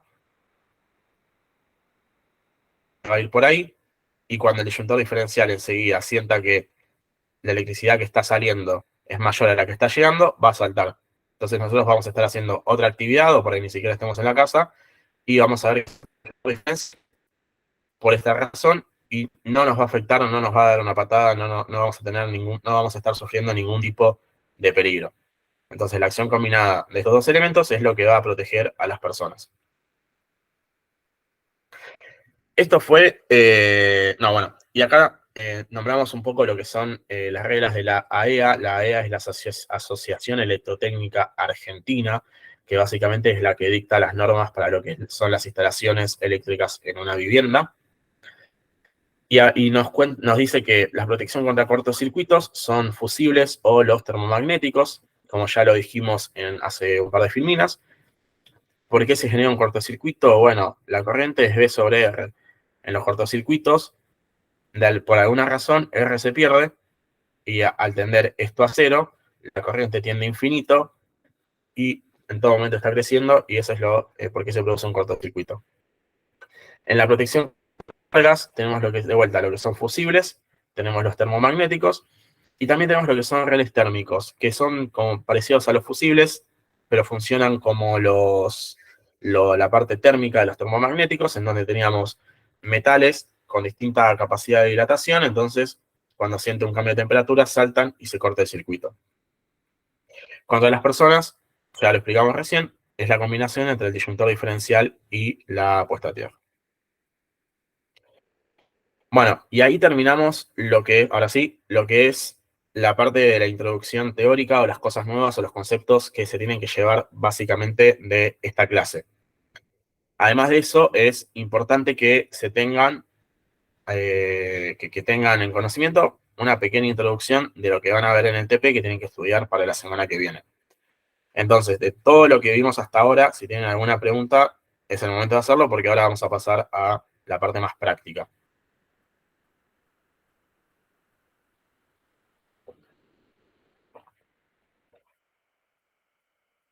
Bueno, genial. Tomo como que no hay ninguna consulta. Bueno, vamos a definir de vuelta. Para lo que es el trabajo práctico se utilizó el reglamento de la AEA, que es la Asociación Electrotécnica Argentina, y habla básicamente, bueno, comienza a hablar de qué es una boca. La boca es un punto de una línea o circuito terminal donde se conecta el aparato utilizador por medio de borneras, tomacorrientes o conexiones fijas. Entonces, en general es lo que llamamos las tomacorrientes. ¿Qué tipos de circuitos existen según la AEA? Bueno, 4, cinco en realidad, 5. Lo que son los de iluminación general, donde se pueden conectar artefactos de iluminación, de ventilación, combinación entre ellos o cargas unitarias, pero su funcionamiento no debe ser mayor a 10 amperes. Muy parecido, aparecen lo que son los circuitos de tomacorrientes para uso general. Lo mismo, son tomacorrientes, pero su uso no puede ser mayor a 10 amperes.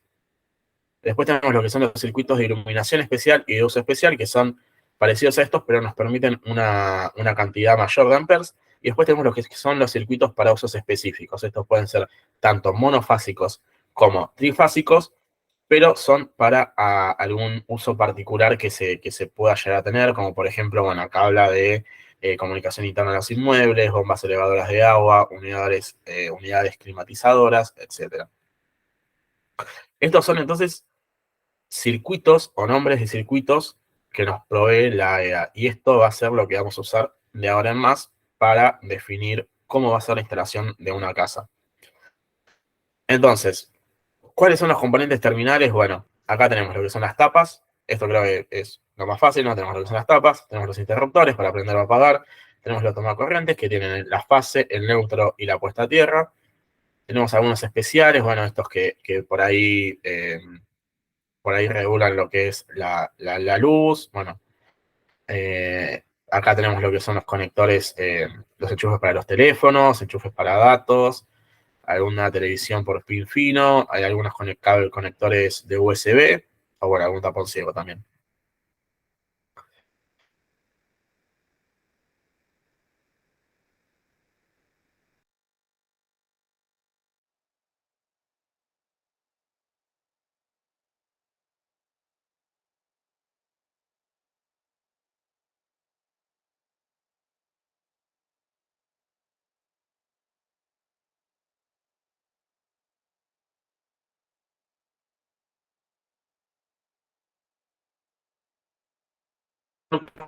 y eso es lo que genera el circuito cerrado.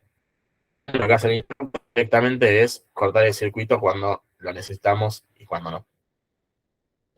¿Qué es lo que pasa con los enchufes? Bueno, tenemos lo que es en una parte el neutro, en el otro la fase y en el otro la tierra. Y así es como funciona, básicamente. Acá, bueno, estaba un poco de vuelta.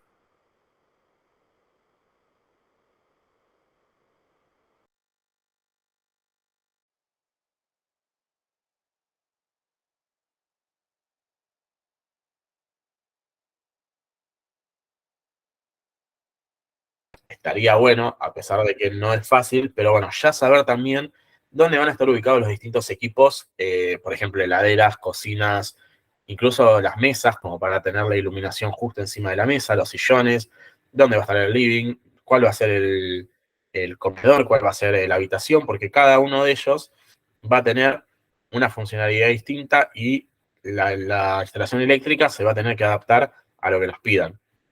Entonces, suponemos acá en la imagen esta, que nos dan un plano y que ya sabemos dónde están ubicadas las distintas habitaciones y el mobiliario de la casa.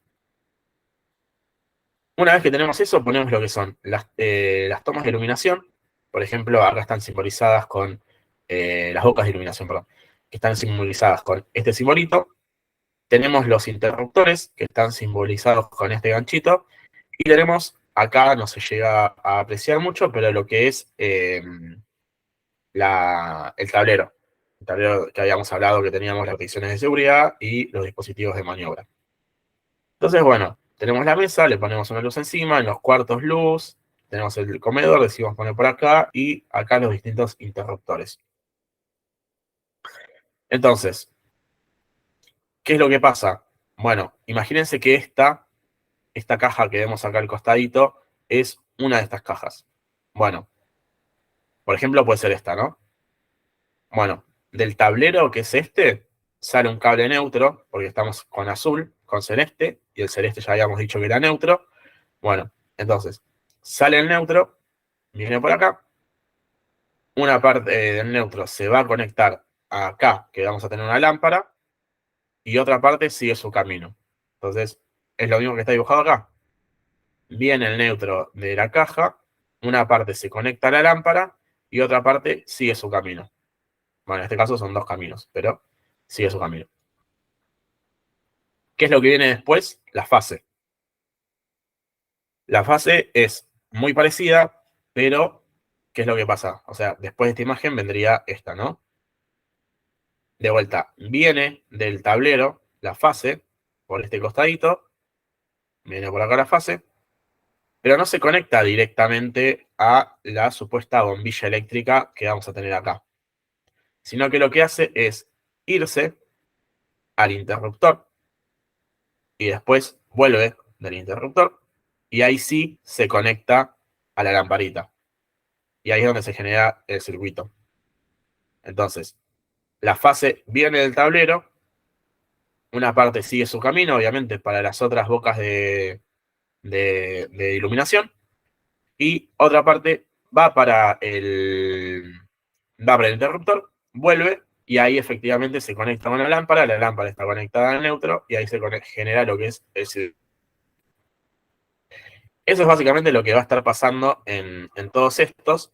Esto fue simplemente para que lo vean, para que entiendan un poco apenas, de vuelta, no es la idea que salgan acá a hacer una instalación eléctrica, pero sí que puedan entender más o menos los cables y los conceptos básicos. Por último, también tenemos lo que son los tomacorrientes, que bueno, en función de vuelta de dónde van a estar ubicados, del tipo de habitación que tenemos y del uso que se le puede llegar a dar, se los ubica. Por ejemplo, acá tenemos la habitación, entonces, bueno, ponemos uno en cada mesita de luz, y por ejemplo, uno en esta cómoda porque puede llegar a haber un televisor y algún ventilador por acá, por ejemplo. Acá tenemos lo que son los tomas, bueno, estos son los antiguos, esto está mal, ¿por qué? Porque falta la puesta a tierra, básicamente, porque si no es un peligro para las personas, porque si tomamos algo que está cargado, nos puede llegar a dar una patada que puede llegar a ser problemático. Pero bueno, es exactamente el mismo dibujo que tenemos acá, que sí está bien hecho.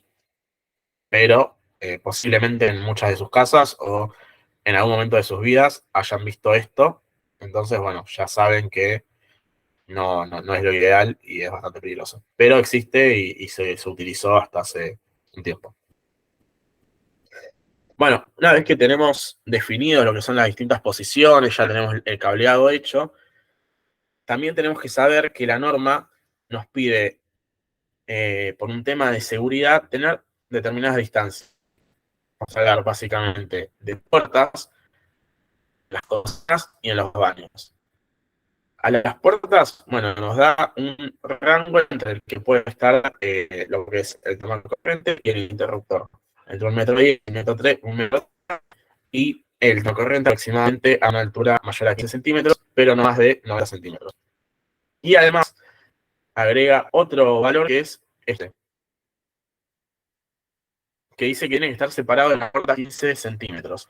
¿Por qué es esto? Bueno, porque anteriormente los marcos eran metálicos de todas las puertas, y bueno, por el caso de que todavía hay marcos metálicos, entonces, por un tema de electricidad y de cercanía y de, obviamente, evitar cualquier posible peligro, hay que separar el interruptor lo más posible de la puerta, porque ahí va a estar viniendo, básicamente, como vimos antes, el cable que es de fase y que va a estar trayendo y llevando electricidad. Entonces, obviamente, si el marco es metálico, pasa a ser conductor, alejémoslo lo más posible que podamos. En la cocina también tenemos algunas medidas que nos llegan a pedir, no es necesario que se todo, pero sí, por ejemplo, de lo que son los elementos que pueden llegar a salpicar, tiene que haber una distancia como mínimo de 15 centímetros. En general deben colocarse, cuando hablamos de algún elemento que pueda salpicar, estamos hablando de las bachas de la cocina, de lo que son la cocina en sí mismo, por el tema de calor tiene que estar separado 10 centímetros, y por un tema de también de que sobre las mesadas vamos a poner cosas o elementos o lo que sea, bueno, de la mesada tiene que estar separado por lo menos 15 centímetros también. Esos creo que son los más importantes. Después hay otros también que se deben cumplir. En los baños es algo parecido. En los baños los divide por zonas. Lo que nos dice es, en lo que es la bañera, o sea, esta zona cero, que es básicamente la bañera, no puede ir ningún tipo de instalación, excepto lo que es iluminación, por ejemplo, para jacuzzi o alguna ducha con hidromasaje. Excepto eso, no puede ir ningún tipo de instalación eléctrica. Esa es la zona cero. Ahora, en la zona 1, que es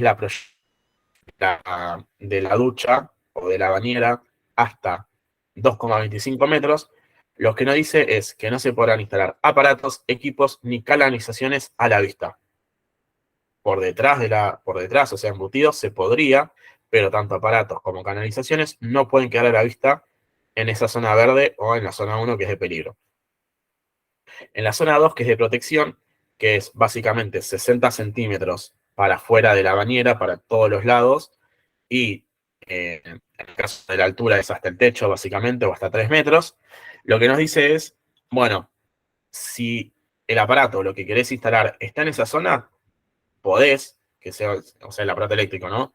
Podés instalarlo en esa zona, pero lo tenés que proteger de alguna manera. Entonces, por ejemplo, si es un tomacorrientes, bueno, debería tener una tapita para que no salpique o no se humedezca o no haya ningún tipo de problema. Por fuera de esos 60 centímetros ya entramos en lo que es la zona 3, que es la zona sin restricciones, en la que ya puede instalar, ¿no? Se puede instalar lo que nosotros queramos, porque no debería haber ningún problema. Por último, nos habla de lo que es una zona 5, que es para el lavatorio. Bueno, al igual que lo que es la mesada de la cocina que vimos en la filmina anterior, va a haber algunas restricciones que hay que cumplir para que no haya ningún tipo de problema, pero básicamente, bueno, por un tema de vuelta de que no salpique, el tomacorrientes debería estar por lo menos 60 centímetros por encima del el nivel de la mesada. Y bueno, con eso, esa sería una de las cosas a cumplir. Acá vemos el baño, acá vemos los gráficos, después si quieren véanlos, pero no es mucho más de lo que acabo de decir.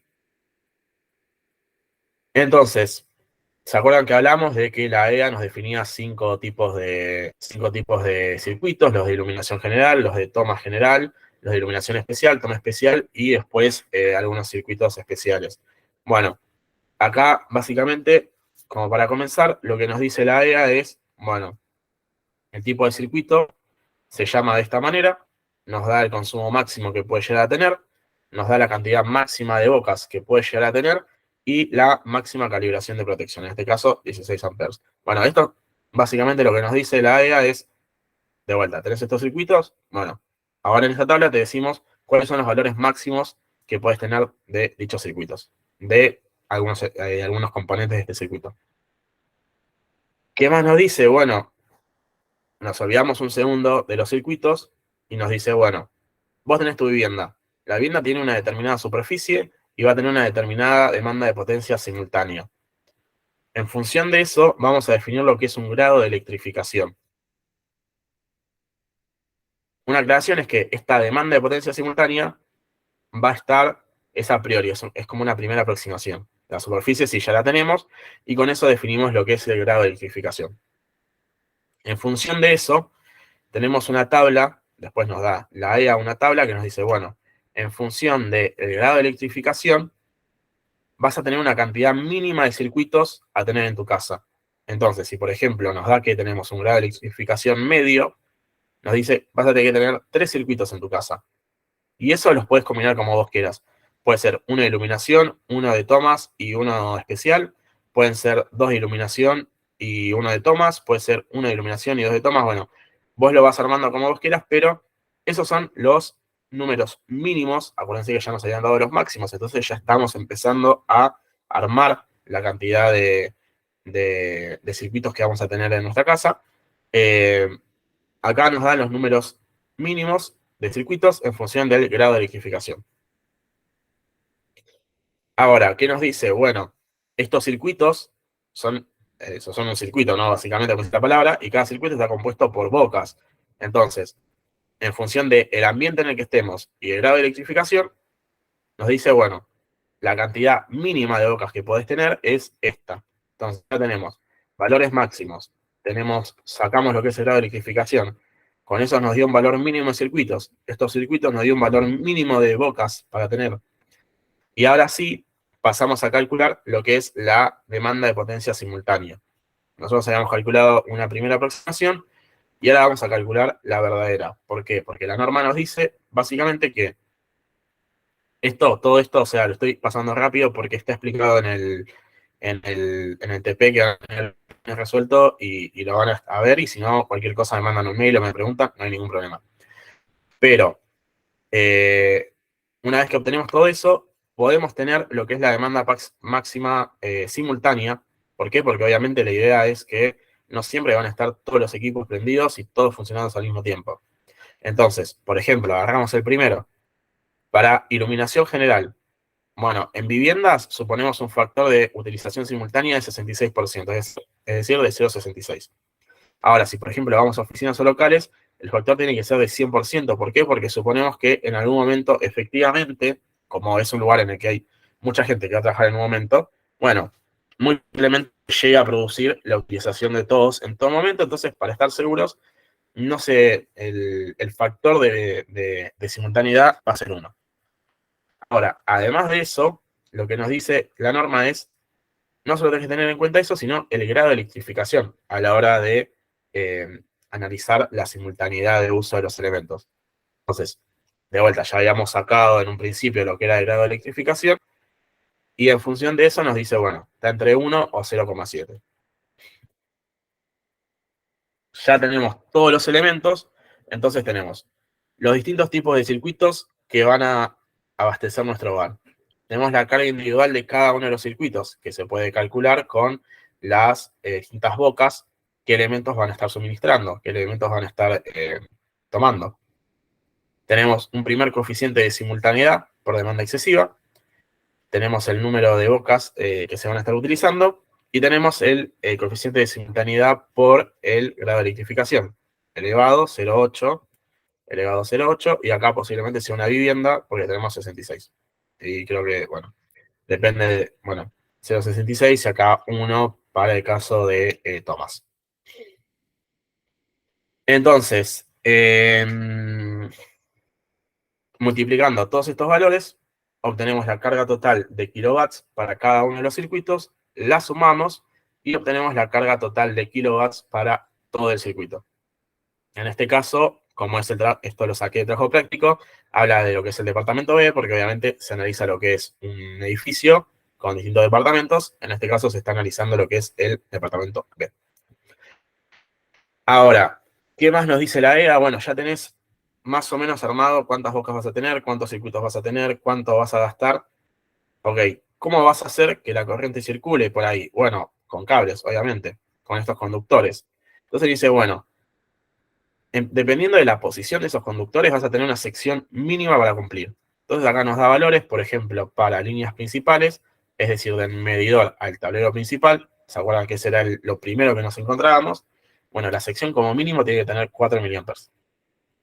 Para líneas de circuito de usos específicos, como mínimo tiene que tener 2,50 mA.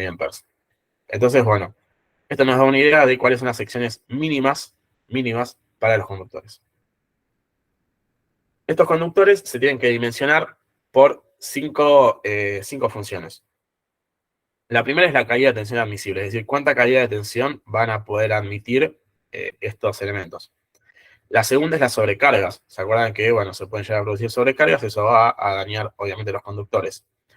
La tercera son elementos, solicitaciones térmicas y electrodinámicas a las corrientes de circuito. La cuarta son otras solicitaciones mecánicas y la quinta, corrientes armónicas. Las últimas tres en general son más producidas o se suelen hacer o aparecer mucho más en lo que son las instalaciones eléctricas, pero en usos industriales. Igual se las nombramos, pero por ahí las que más nos van a interesar a nosotros son la caída de tensión admisible, las solicitaciones térmicas y las solicitaciones térmicas debido a la sobrecarga.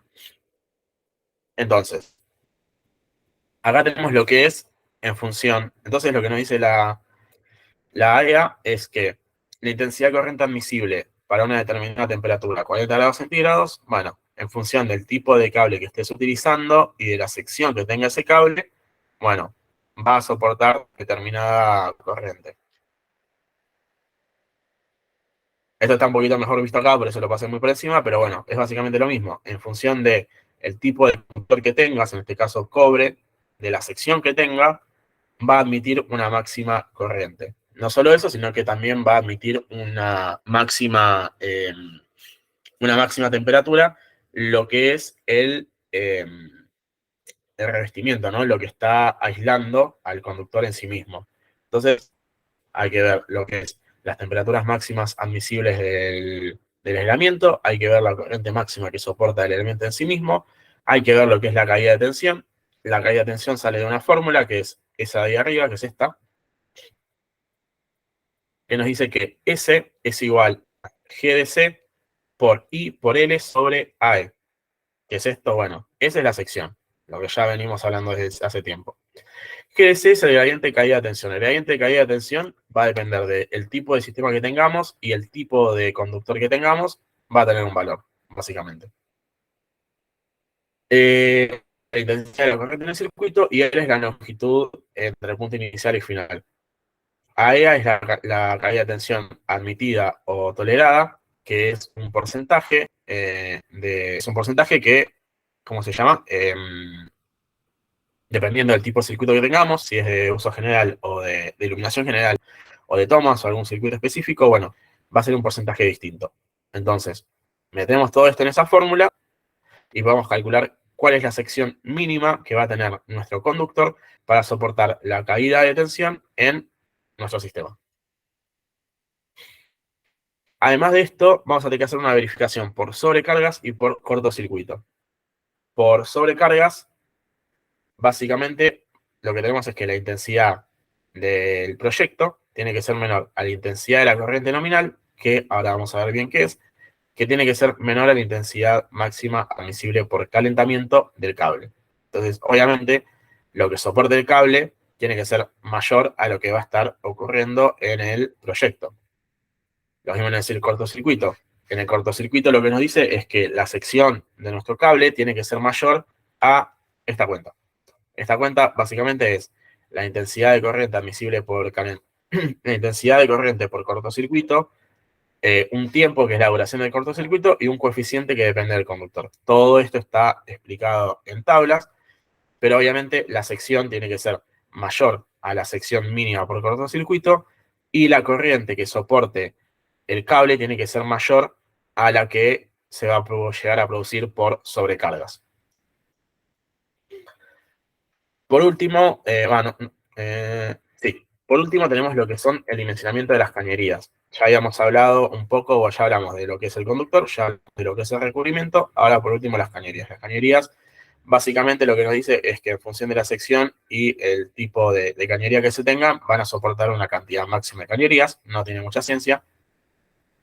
Y ahí terminamos de dimensionar ya, por una parte, armar lo que es los circuitos, los distintos circuitos de nuestra casa.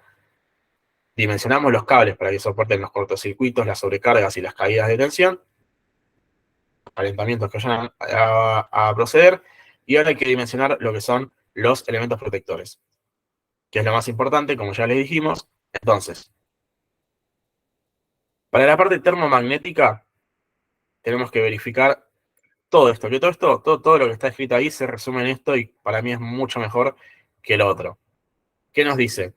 Que si el cable soporta 20 amperes, el termomagnético tiene que soportar por lo menos 20 amperes. Y el uso, la corriente que se va a tener comúnmente tiene que ser de 17 amperes. ¿Por qué? Porque es que si la corriente es de 17 amperes, entonces el cable la soporta. Entonces, si llega a haber algún problema en el que se va a 21, por ejemplo, en este caso, ahí habría un problema. En este caso está todo bien. Ahora vamos a cuándo se usa un problema. En el segundo caso, de vuelta está bien, ¿por qué? Porque tenemos que hay una corriente de 17 amperes, un interruptor que va a saltar a los 20 amperes y un cable que soporta 25 amperes. Ahora, ¿qué es lo que pasa? Bueno, miremos el caso, que es este, el de más a la derecha de todo. La corriente del circuito es de 17 amperes. El termomagnético salta a los 25 amperes y el cable deja de funcionar o se quema a los 20 amperes. Entonces, en el momento en el que la corriente alcance 21 amperes, el cable va a dejar de funcionar y el termomagnético no va a hacer nada porque ya el circuito se dañó. Entonces, siempre lo que es el termomagnético debe tener una corriente que sea menor o igual a la del cable para que sea el termomagnético el que tome estos aumentos de corriente y no sea el cable, porque el cable se puede llegar a quemar y se daña todo el circuito y toda la instalación. Básicamente. Acá tenemos una descripción de lo que son el termomagnético. Tenemos, por ejemplo, para que vean si alguna vez se encuentra con uno, ¿qué significa? Bueno, la C es que la curva de disparo es de tipo C. 25 es la intensidad nominal. ¿Se acuerdan que era lo que estaba explicado en el que les dije que iba a aparecer después, en la verificación por sobrecargas? Bueno, esta es la intensidad nominal, que es este 25, por ejemplo, que está acá. 3000 es la capacidad de ruptura del cortocircuito, que es 3 kiloamperes. Y bueno, esta es la flechita que en general salta cuando se ocurre algún problema en el sistema y después se baja y bueno, tiene que volver a subir.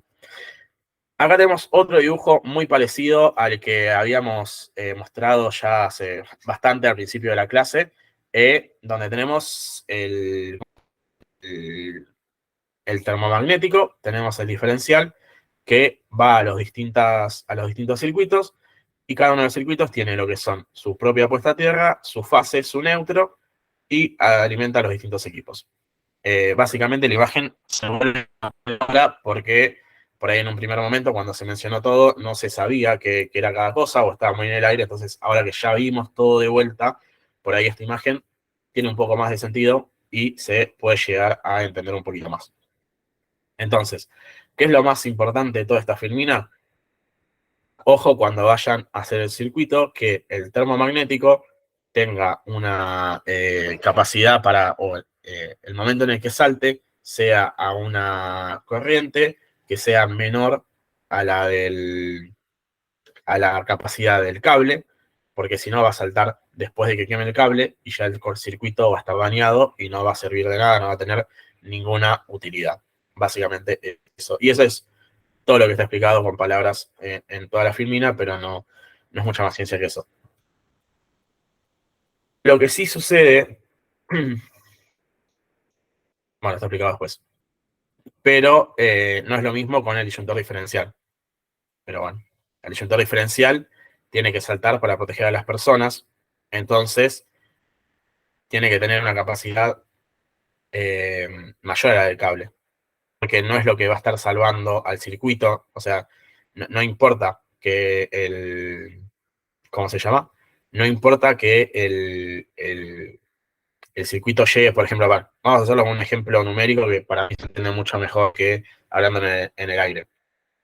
Tenemos este mismo ejemplo, por ejemplo, tenemos una corriente de 17 amperes, 20 y un disyuntor diferencial, un termomagnético de 25. ¿Se acuerdan que el termomagnético era para cuidar el circuito y el disyuntor diferencial para las personas? Entonces, para proteger el circuito, tenemos lo que es, tenemos que el termomagnético tiene que tener una capacidad mayor a la del cable. Menor a la del cable, perdón, menor a la del cable. A diferencia de lo que es el disyuntor diferencial. ¿Por qué? Porque si, por ejemplo, este cable tiene 20 amperes y nuestro disyuntor diferencial tiene, no sé, 15, supónganse, o sea, el disyuntor diferencial tiene una capacidad menor a la del cable, en ese caso, el cable va a seguir funcionando y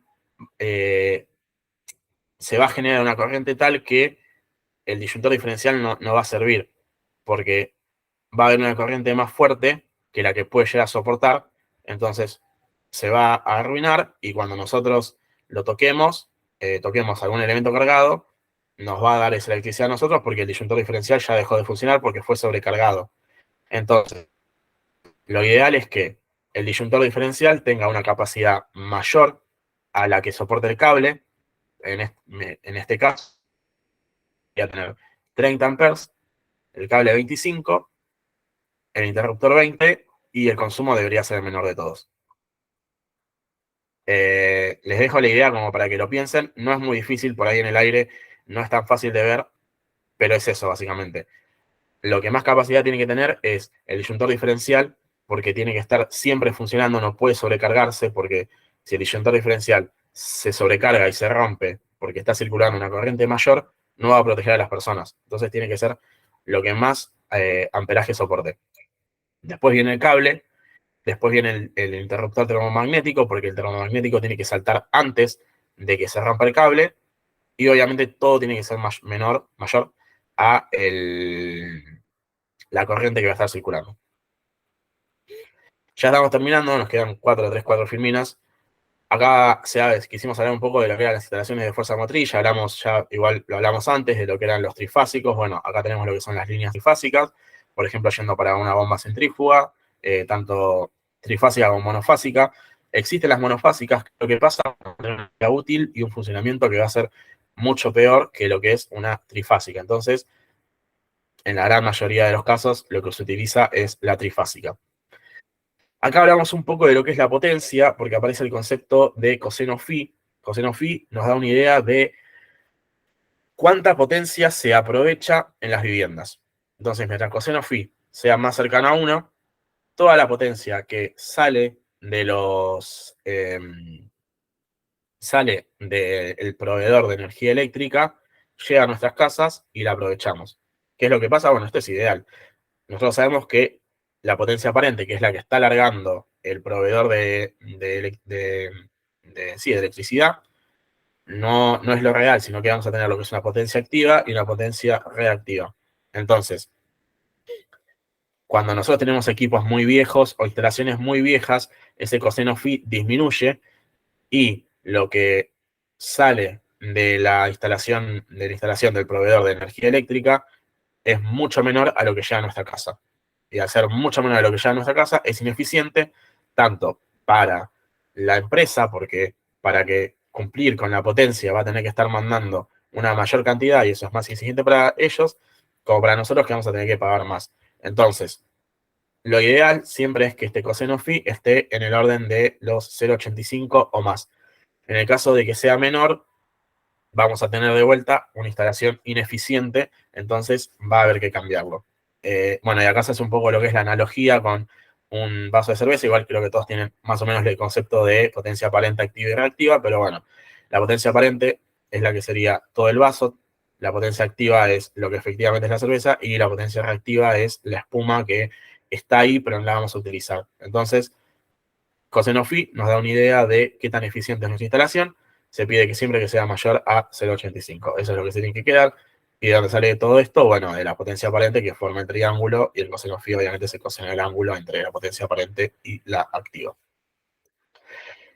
Las instalaciones de muy baja tensión casi no las mencionamos porque, bueno, son, por ejemplo, los sistemas de alarma, los sistemas de comunicación internas dentro de los edificios, los sistemas de iluminación, señalización, llamadas, informáticos, o todos aquellos de muy baja tensión. Como ya dijimos, muchos pueden llegar a funcionar por pilas o por baterías que son corriente continua, o tienen su circuito especial para muy baja tensión. Por último, tenemos lo que es el sistema de protección de pararrayos, que lo dejamos porque es un caso particular, porque protege tanto, por una parte, a las instalaciones como a las personas, porque obviamente al caer la electricidad de rayos sobre el pararrayos, lo va a desviar, no va a dañar nuestros equipos, no nos va a dañar a nosotros como personas, entonces, bueno, son un elemento muy importante y acá se nombran algunas de las características que llegan a tener.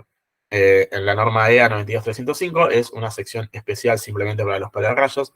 Son un tema aparte, son muy complicados, tienen un montón de vericuetos, pero nosotros simplemente queremos que se queden con el concepto de cómo funciona y que sirve para proteger tanto a las personas como a los individuos.